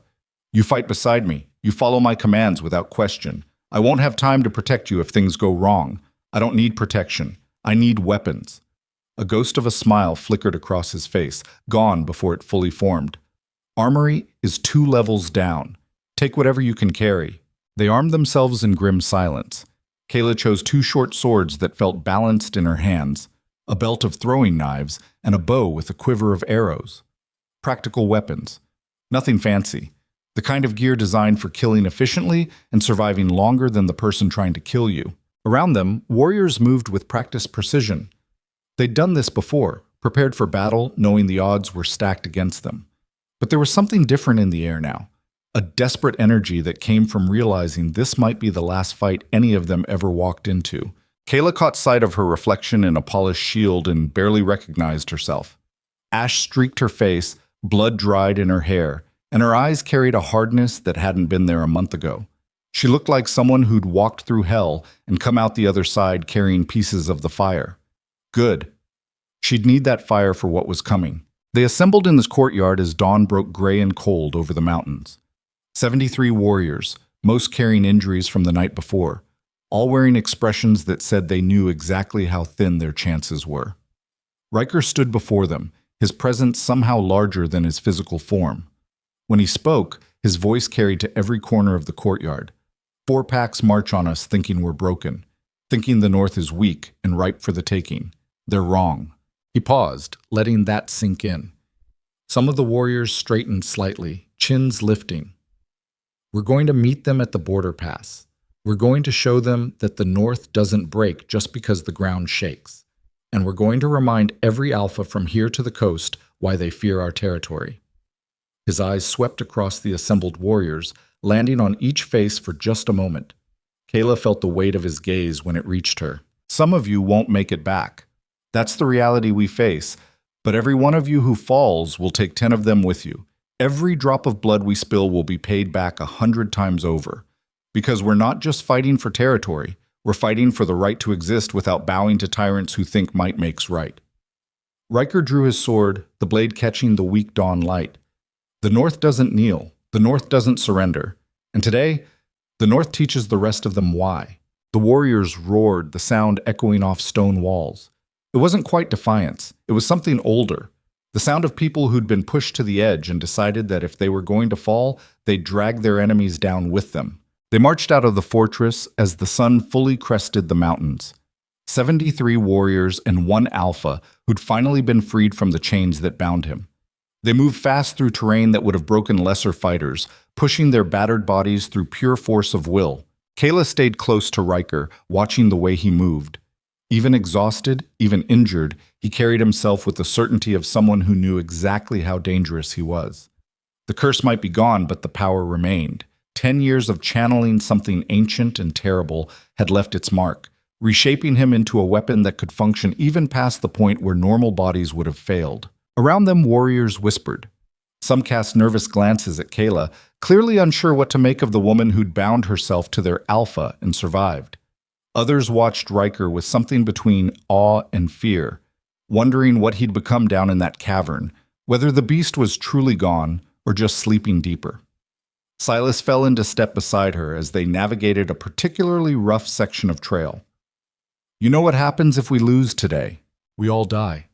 Kayla kept her eyes on the path ahead. I'm aware. I mean, what happens to you specifically? Silas's voice dropped lower. You're bound to him now. If he falls, the connection will try to drag you down with him. You'll feel him die like it's happening to your own body. Then I'd better make sure he doesn't fall. Easier said than done. Silas was quiet for a moment. For what it's worth, you've got more spine than any Luna I've ever met. His mother would have approved. You keep mentioning her, because she was the last person who looked at Riker the way you do. Like he's worth saving even when he's convinced he's not. Kayla thought about that as they marched. She still barely knew Riker beyond the broad strokes of his history. They'd shared consciousness for less than a minute in the cavern. Everything else had been combat and crisis, and the desperate scramble to survive. But she'd felt something in that brief connection. Not love, not yet, but recognition. Two people who'd been backed into corners their entire lives, forced to sacrifice pieces of themselves to satisfy other people's demands. Two people who'd learned early that survival meant accepting you'd be alone even when surrounded by others. Maybe that recognition was enough to build on. Maybe it wasn't. Right now, survival took priority over questions about what came after. They reached the border pass with 30 minutes to spare. The passage was exactly as Kayla remembered from maps she'd studied. A narrow channel carved through the mountains by ancient glaciers. High walls of stone rose on either side, funneling any attacking force into a killing field maybe 50 feet wide. Riker positioned warriors with the tactical precision of someone who'd studied warfare his entire life. Archers on the high rocks flanking the pass, swordsmen in 3 defensive lines across the narrow floor. Himself at the front with Kayla on his right and Silas on his left. When they come through, they'll try to break our front line immediately. Riker's voice was calm, almost conversational. Don't let them. Hold position until I give the signal to advance. Then we push forward as one and don't stop until they're running or dead. Simple plan. Brutal. The kind that worked when you had no room for complexity. Kayla tested her grip on the swords, feeling the familiar weight settle into her hands. Her heart was hammering, but her breathing stayed controlled. Fear was useful. Fear kept you sharp. It was panic that killed. The sun climbed higher, burning off the morning mist. And then they heard it. The sound of 200 warriors marching through the mountains, making no effort to hide their approach. They were confident, maybe overconfident. They emerged from the far end of the pass like a flood, 4 packs moving as one coordinated mass. Their alphas led from the front, each one radiating the kind of power that came from years of dominance and successful conquests. The lead alpha was massive, easily Riker's size, with scars that suggested he'd earned his position through violence rather than politics. He raised one hand and the army behind him stopped, filling the pass entrance, but not yet committing to the attack. His voice boomed across the distance. Alpha Riker Dane, your fortress crumbles. Your curse has finally consumed you. Surrender the north and we'll grant you a warrior's death. Riker's response was loud enough to echo off the stone walls. Come and take it. The enemy Alpha's expression darkened. So be it.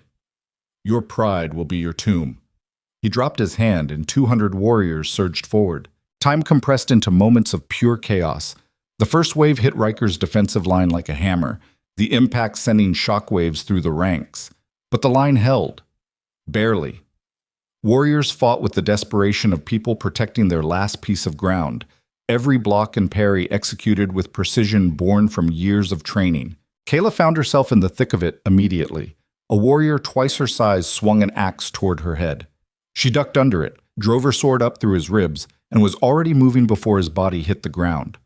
Muscle memory took over, reactions faster than conscious thought. Beside her, Riker fought like something unchained. Without the curse to restrain him, without fear of losing control, he moved through enemy warriors like a storm given flesh. Every strike was efficient, brutal, designed to end fights in seconds rather than minutes. He wasn't just defending, he was making a statement with every body that fell. This is what happens when you mistake survival for weakness. This is what happens when you push too hard and wake something you should have left sleeping. The message was written in blood and broken bones. But they were still outnumbered 3-1. For every enemy warrior that fell, 2 more pushed forward to take their place. The defensive lines were being compressed, forced backward despite their best efforts. Kayla felt a blade slice across her shoulder, hot pain blooming before adrenaline shut it down.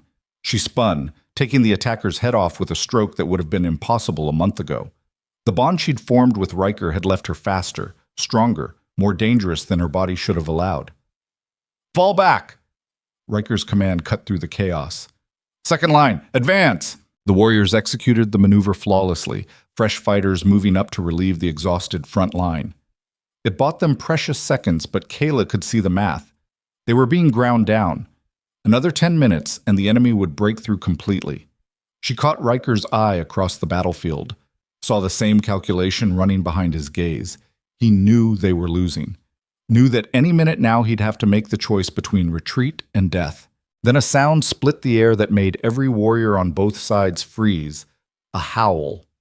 Not from a wolf, from something older, something that resonated in bones and made prey instincts scream warnings.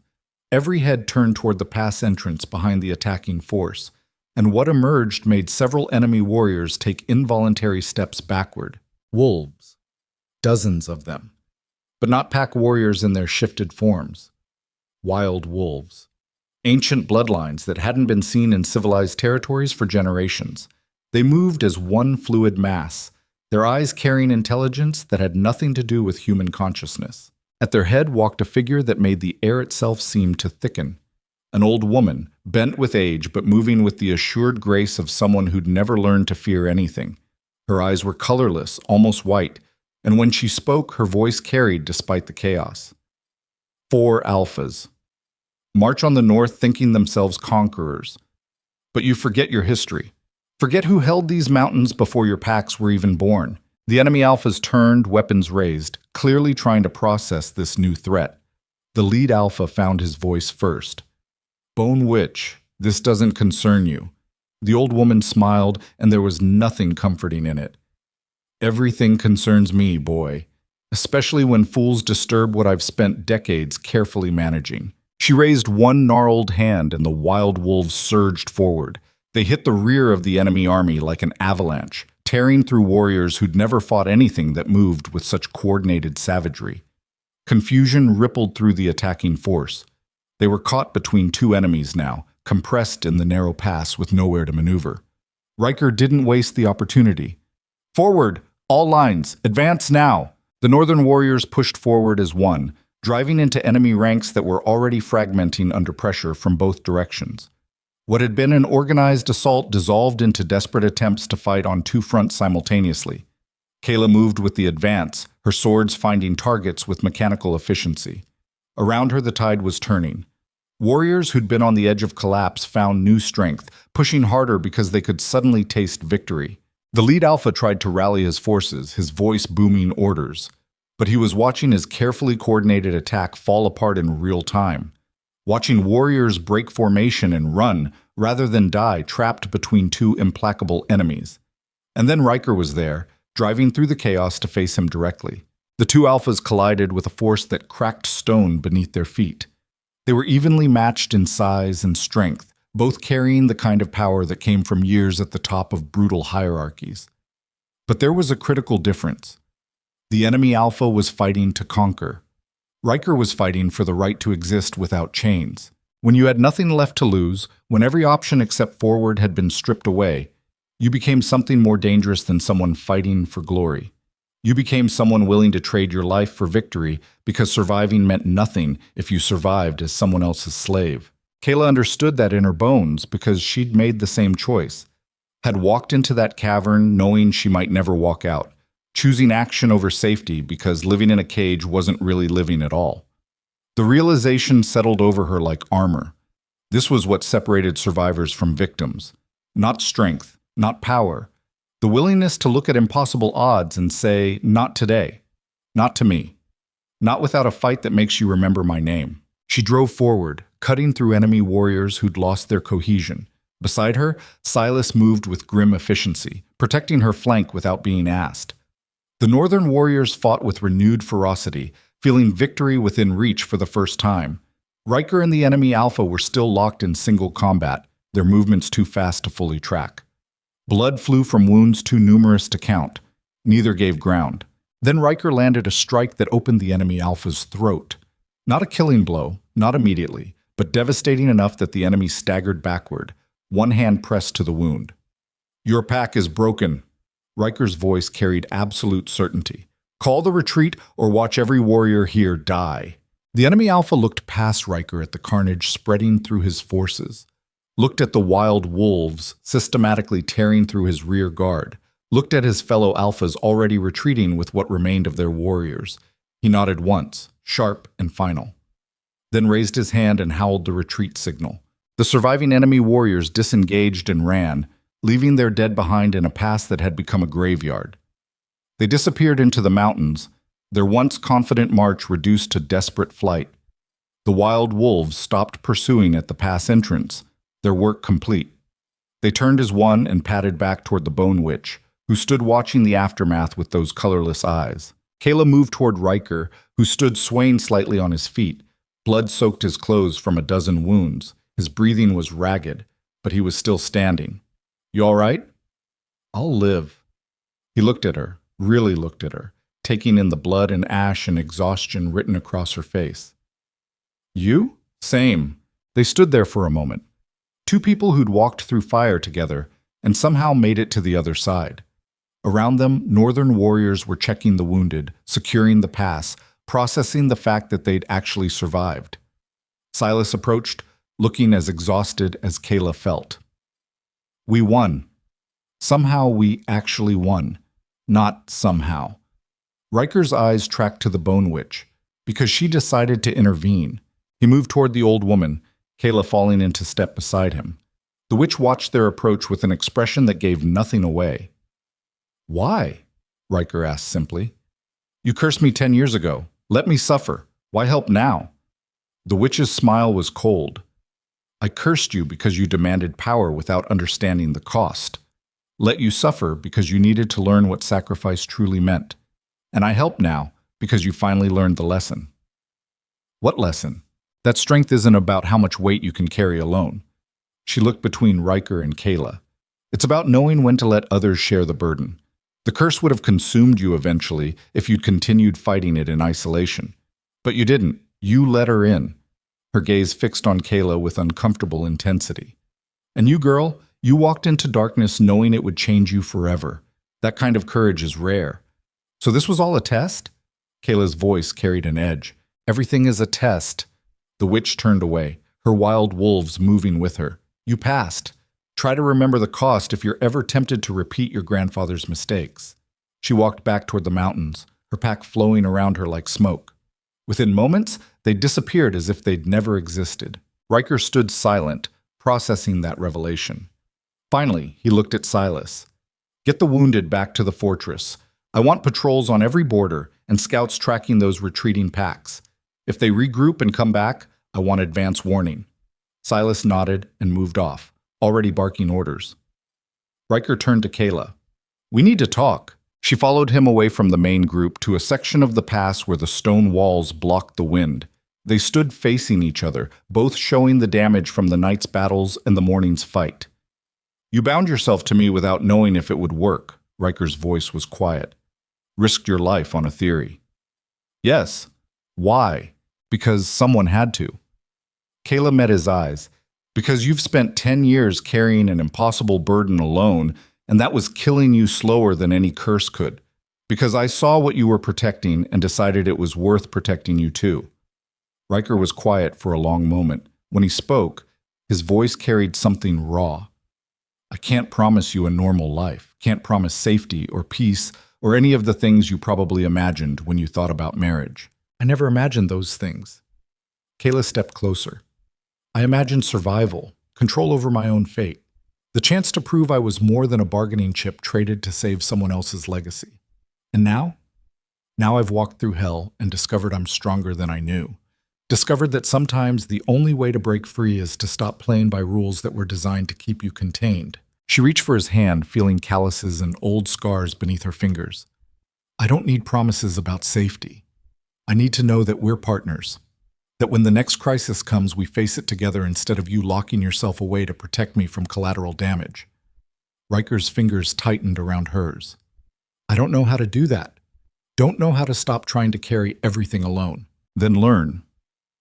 Kayla pulled him closer. "Because I didn't survive binding myself to your curse just to watch you rebuild the same walls in different ways." Something shifted in his expression. Not quite acceptance. Not yet. But acknowledgement that maybe she was right. He leaned down, his forehead resting against hers. Their breathing synchronized, hearts beating out of rhythm but finding each other gradually. "This won't be easy. Nothing worth having is." They stood like that as dawn light strengthened over the mountains. Two people who'd been forced into an arrangement neither chose, who'd fought through curses and ancient evils and impossible odds, and who were now deciding to build something neither had expected. Not love. Not yet. but the foundation of it: trust, partnership, the knowledge that when darkness came again, they wouldn't have to face it alone. Behind them, warriors began the long march back to the fortress. The wounded were being carried, the dead would be honored, and the North remained unbroken, its alpha freed from chains that had bound him for a decade. But victory came with costs, always did. As they turned to rejoin their pack, a messenger came running from the direction of the fortress, his face pale with something beyond exhaustion.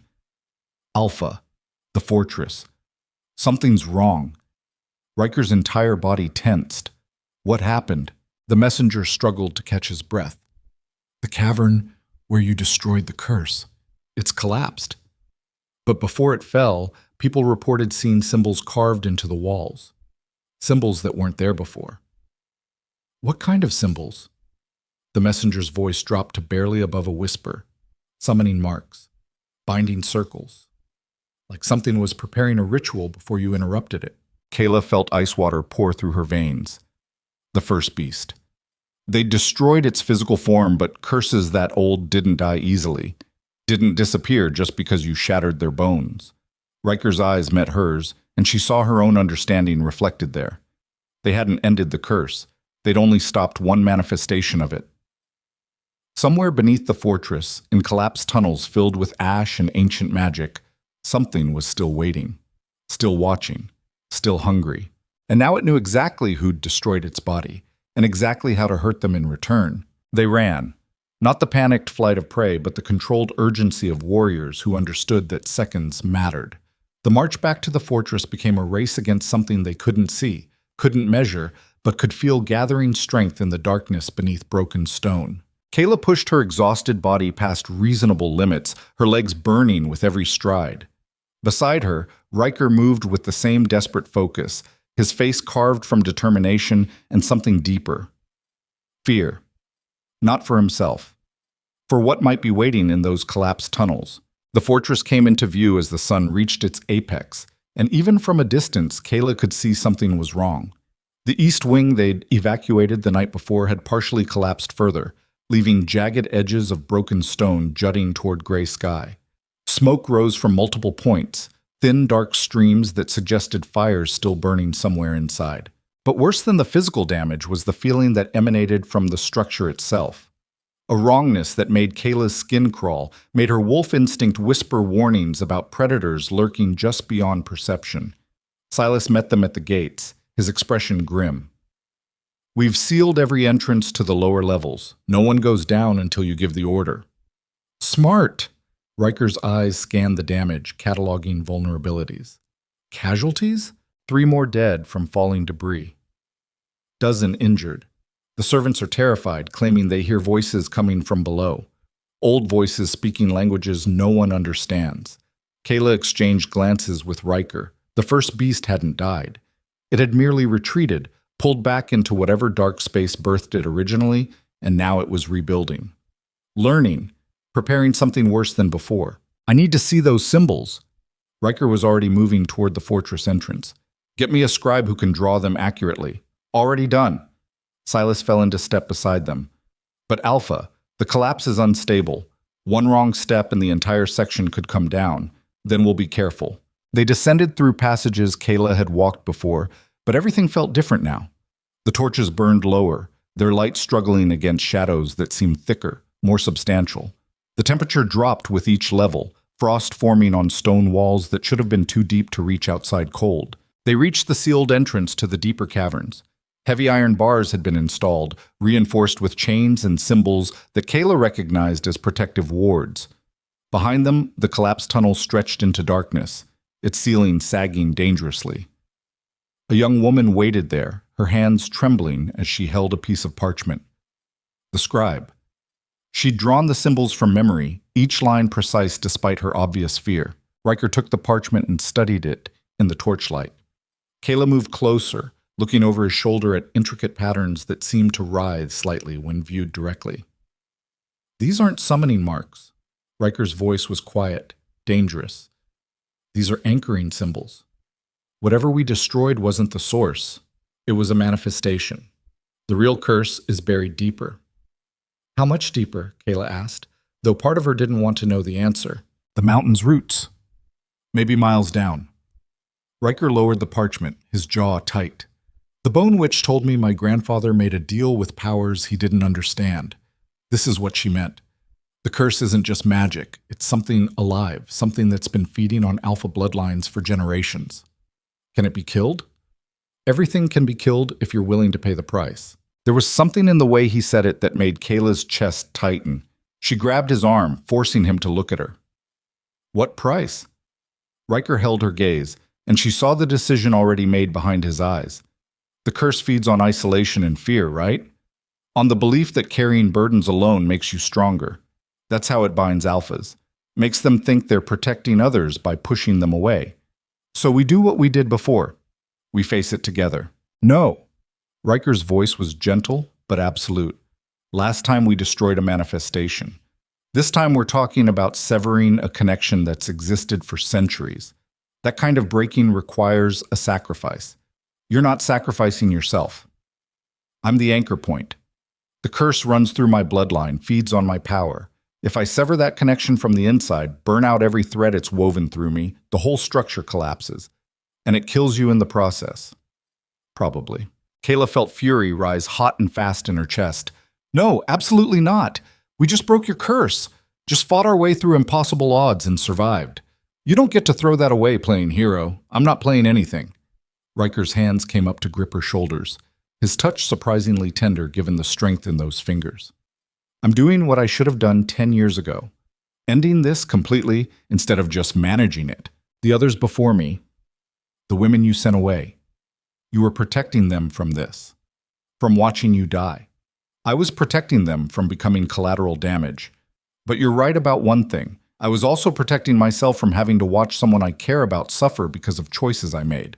The admission hung between them, raw and honest. Kayla saw past the Alpha's armor for maybe the first time, saw the young man who'd traded his humanity for peace and spent a decade drowning in guilt because people still died despite his sacrifice. There's another way. She forced the words out steady despite the chaos in her mind. There has to be. If there is, we don't have time to find it. Riker released her shoulders, stepping back. The symbols suggest the ritual is already in progress. Every hour we wait, the curse grows stronger. Eventually, it'll be powerful enough to manifest again, and this time we won't have the Bone Witch's intervention to save us. Silas had been standing silent during the exchange, but now he stepped forward. There might be a way. Risky as hell, but possible. Both Kayla and Riker turned to him. The curse feeds on one anchor, one alpha bloodline. But you're not the only one carrying alpha blood anymore. Silas looked at Kayla. When you bound yourself to him, when you shared the transformation, you became part of that bloodline, a second anchor point. Kayla's mind raced through implications. If there are two anchors instead of one, the curse has to split its focus. Can't put full strength into claiming either of you. Silas's expression was grim. If you both descend together, both attack the source simultaneously, you might overload the binding. Force it to choose between maintaining connection to both anchors or severing completely to preserve itself. And if it chooses to maintain connection, Riker asked, then it drags you both down and we lose everything. Kayla looked at Riker, saw him processing the option, saw the exact moment he decided it was still too risky for her. She spoke before he could voice that decision. We do this together or not at all. And before you tell me to leave for my own safety, remember that I walked into a curse manifestation once already. I'm not afraid of the dark. You should be. This dark has teeth, so do I.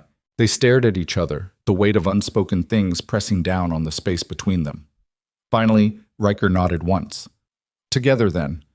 But we do this my way. You follow my lead, stay behind me when I tell you to, and if things go wrong, you run without looking back. Agreed. Kayla lied smoothly, already knowing she wouldn't run even if every instinct screamed at her to. Sometimes survival meant standing your ground when running would save your life. Because living as someone who abandoned the only person willing to stand beside her in darkness wasn't really living at all. They spent 2 hours preparing. Silas gathered protective talismans from the fortress's collection, ancient things passed down through generations of alphas. Weapons were blessed with whatever sanctification rituals the pack's elders remembered.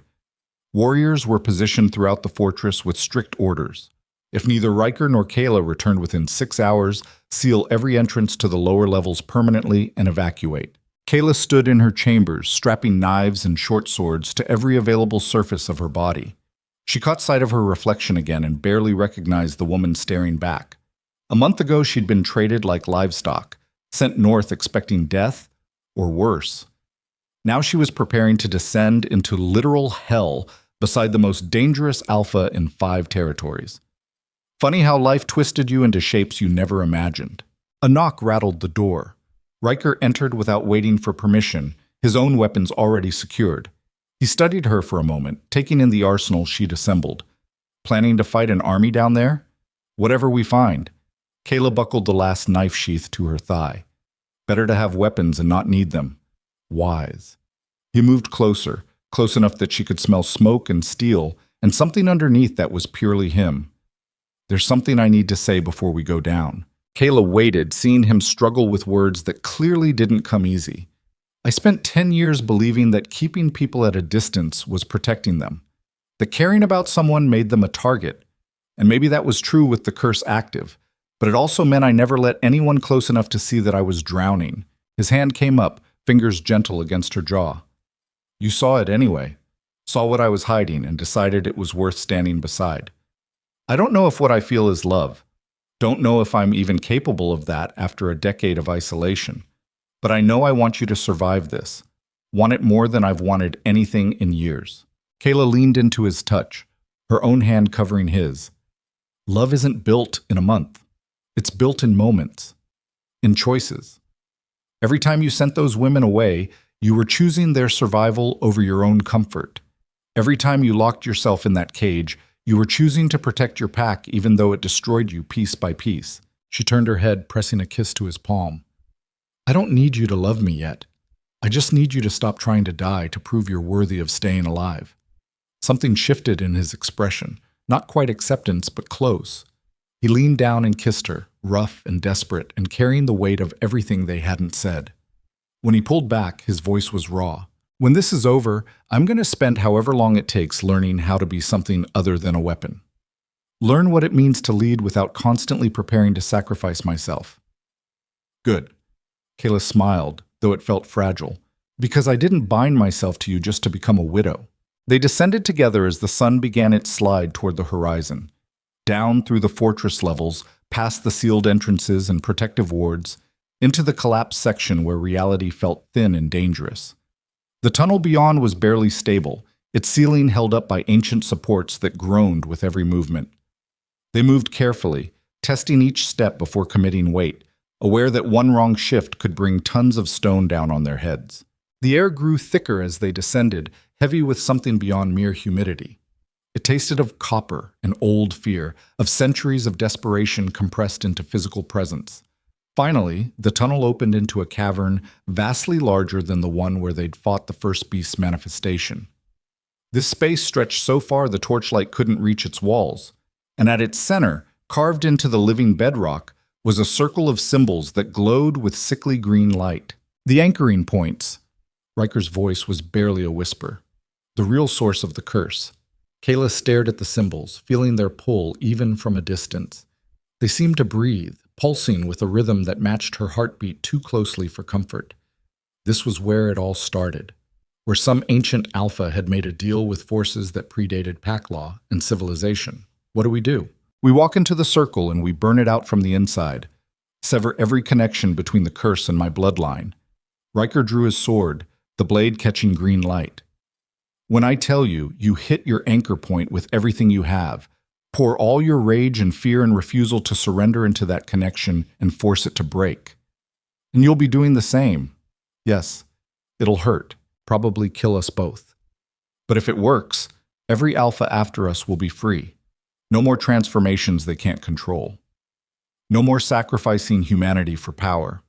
Kayla drew her own weapons, feeling the weight of them settle into familiar grips. If these are my last minutes, there's something you should know. Riker looked at her, waiting.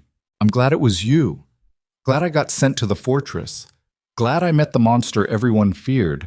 Glad I discovered he was just a man carrying impossible weight.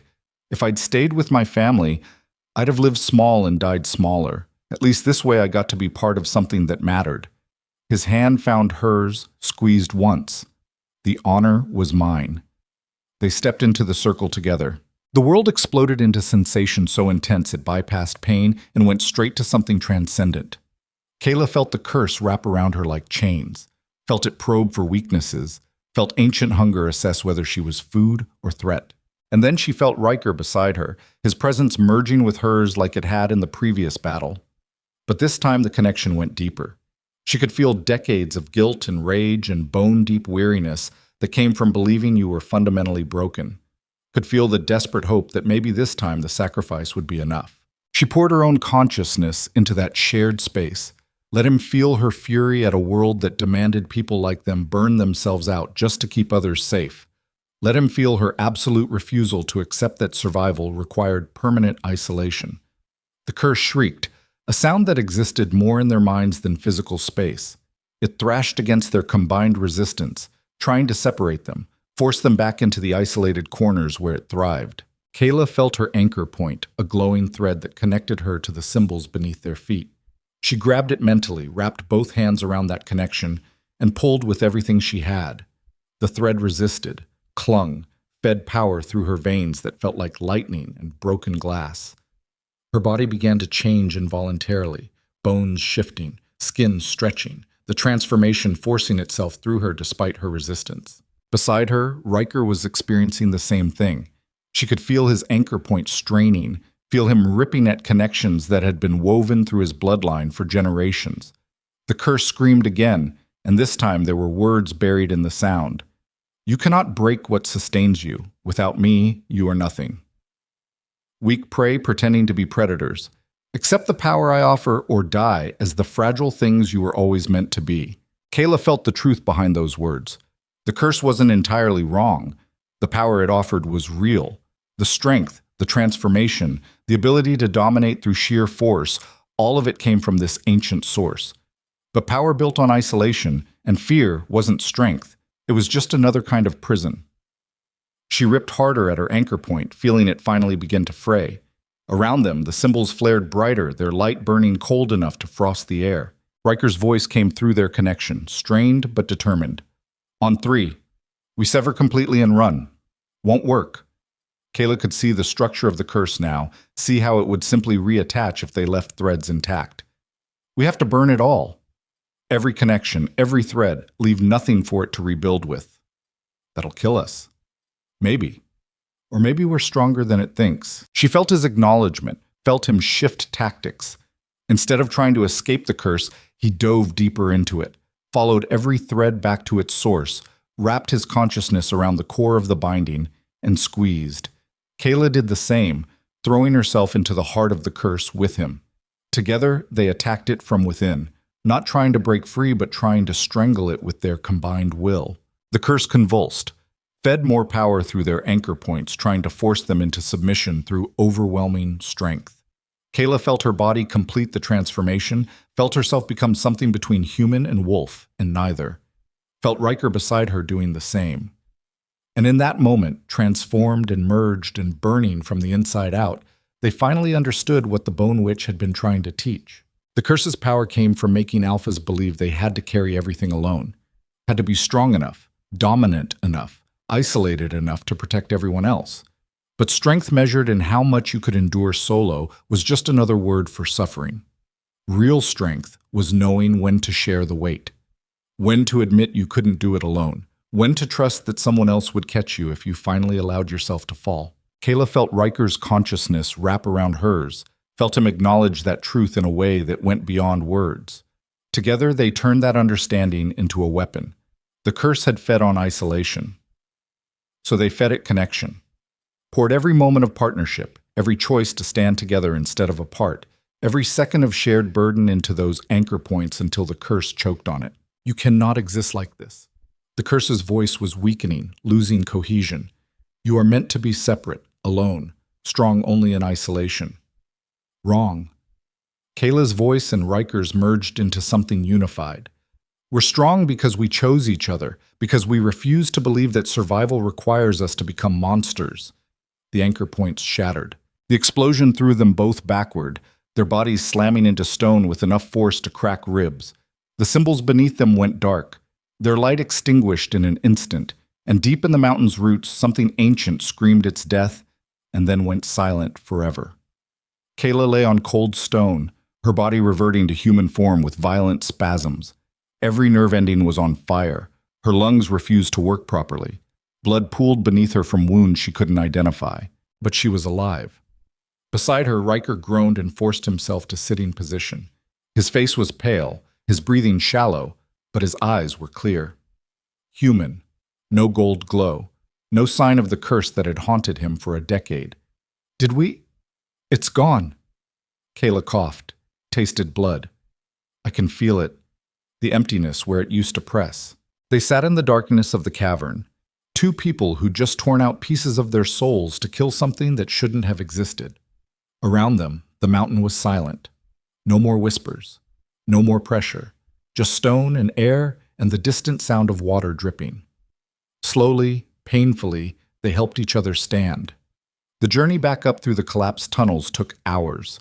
They had to stop frequently, leaning on each other when exhaustion threatened to drop them. But they climbed. They emerged into the fortress as night fell, covered in blood and ash and barely able to walk. Warriors rushed forward, supporting them, checking for injuries, relief evident on every face. Silas appeared, his expression carefully neutral until he got close enough to truly see them. Then something like emotion cracked through his control. The curse? Dead. Riker's voice was rough but certain. Actually dead this time. The anchor points are destroyed. Silas exhaled hard, shoulders dropping slightly. Then it's over. Not quite. Kayla looked around at the damaged fortress, the wounded warriors, the faces marked by fear and exhaustion. We have to rebuild. The next weeks passed in a blur of reconstruction. The collapsed sections were cleared, new supports installed, damage assessed, and gradually repaired. Warriors who'd been injured in the battle healed. Servants who'd fled during the crisis slowly returned, drawn by news that the curse was finally broken. Kayla threw herself into the work with desperate focus. Physical labor gave her something concrete to achieve when her mind kept circling back to those moments in the cavern, kept replaying the sensation of ripping apart her own soul to kill something ancient. She'd changed down there. Not just the physical transformation, but something deeper. She'd touched power that most people never experienced, felt what it meant to merge consciousness with another person, and now regular existence felt muted in comparison. Riker was experiencing the same thing. She could see it in the way he moved through the fortress, and how he sometimes stopped mid-sentence with a distant look, processing changes that had no external markers. They orbited each other carefully during those weeks, partners in rebuilding but maintaining distance, both aware that something fundamental had shifted between them in that shared moment of near death. Finally, a month after the curse's destruction, Riker found her on the fortress walls. She'd been standing there watching the sun set over mountains that looked softer somehow, less hostile. We need to talk. Kayla turned to face him, seeing exhaustion and something else in the lines of his face. About? About what comes next. About us. She waited, letting him find the words. When we were down there, when we merged to break the curse, I felt everything you were. Your rage, your refusal to break, your absolute conviction that survival on someone else's terms wasn't worth the cost. Riker moved closer, his voice dropping. I've spent my entire adult life believing I had to be a weapon to be valuable. Had to carry every burden and accept every sacrifice because that's what alphas did. And now?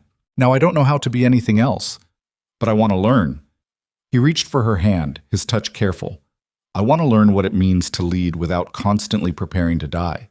To build something that isn't just about surviving the next crisis. Kayla laced her fingers through his. That's going to take time. I have time. For the first time in 10 years, I actually have time. They stood together watching night creep across the landscape, two people who'd been forged in fire and survived mostly intact.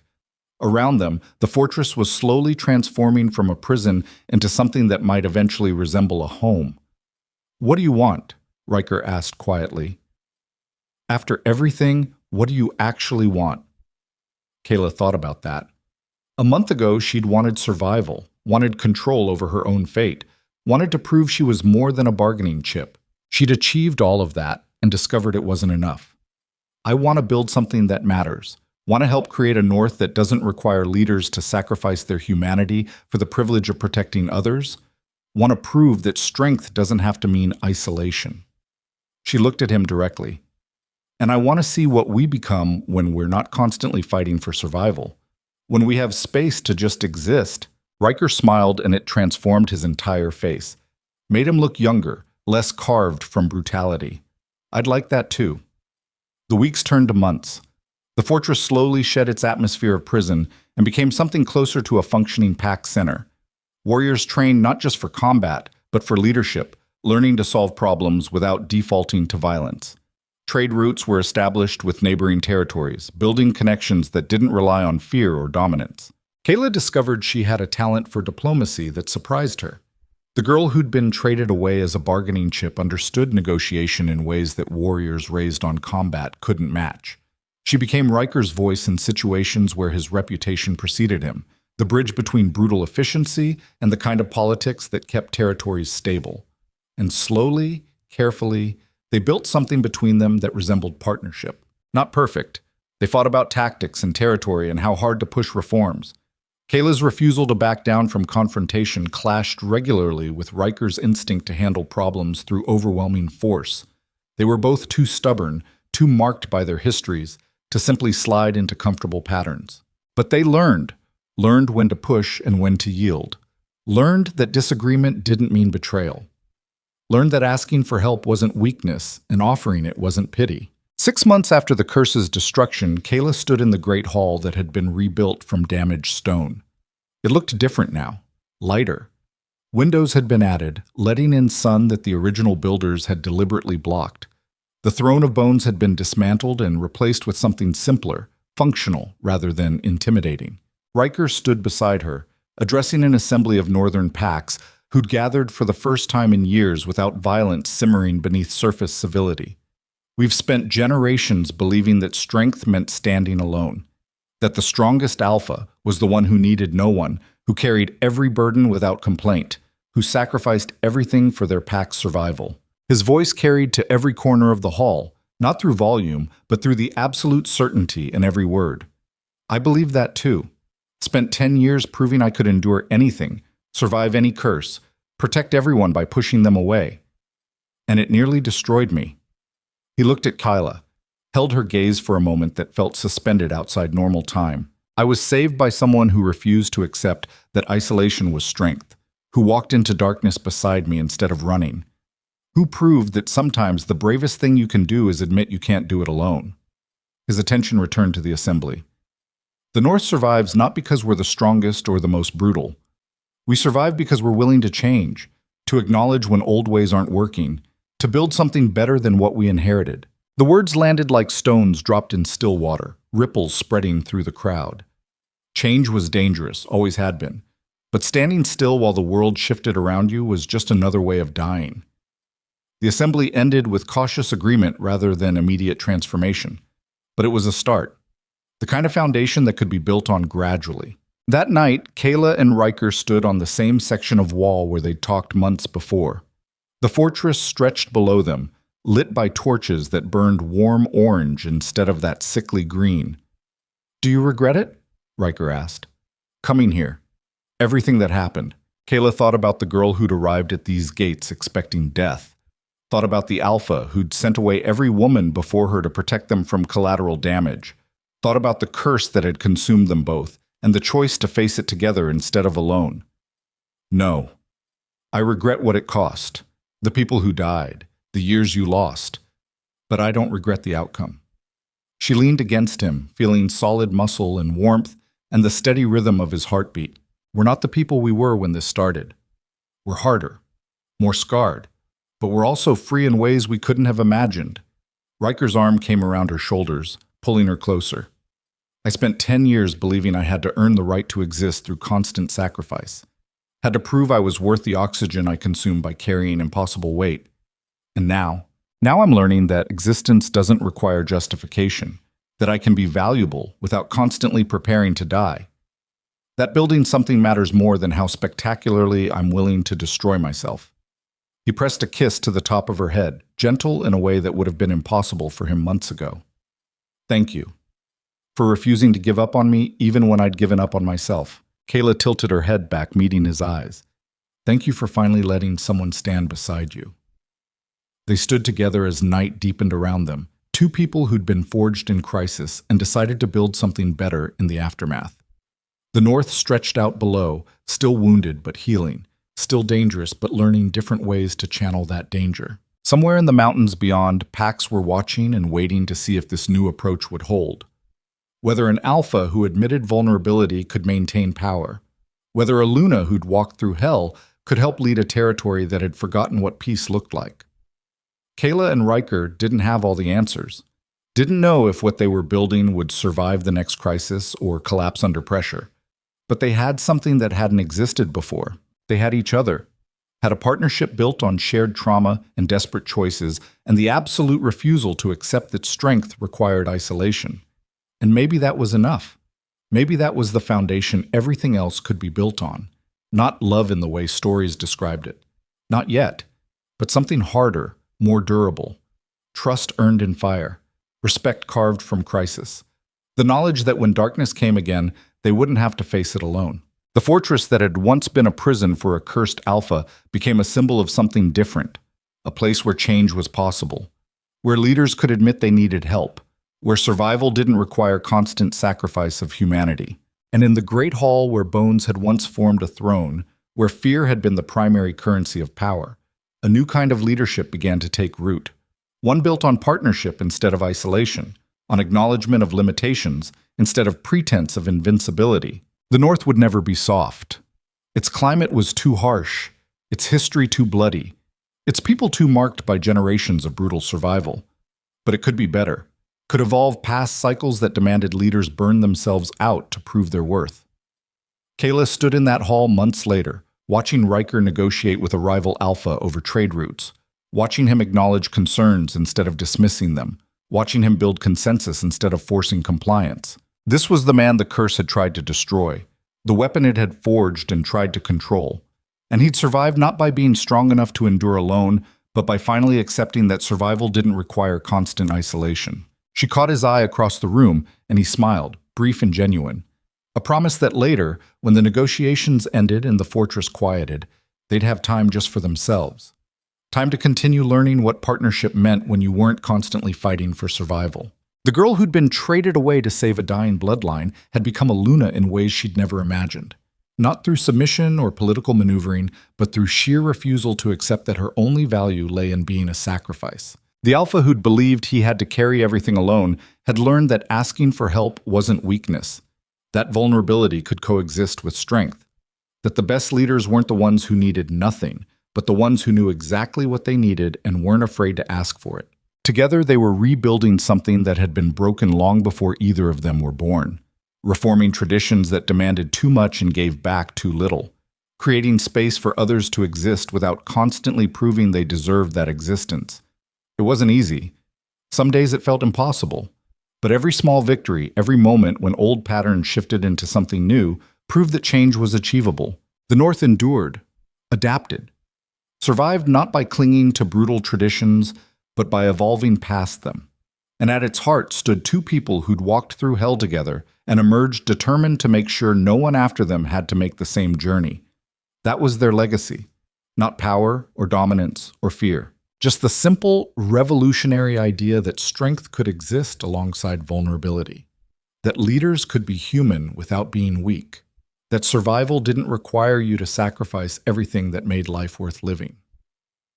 The story that began with a terrified girl arriving at cursed gates ended with a partnership that redefined what leadership meant, with a fortress that became a home, with a territory that learned to value endurance built on connection rather than isolation, and with two people who'd refused to accept that the only way to survive was alone.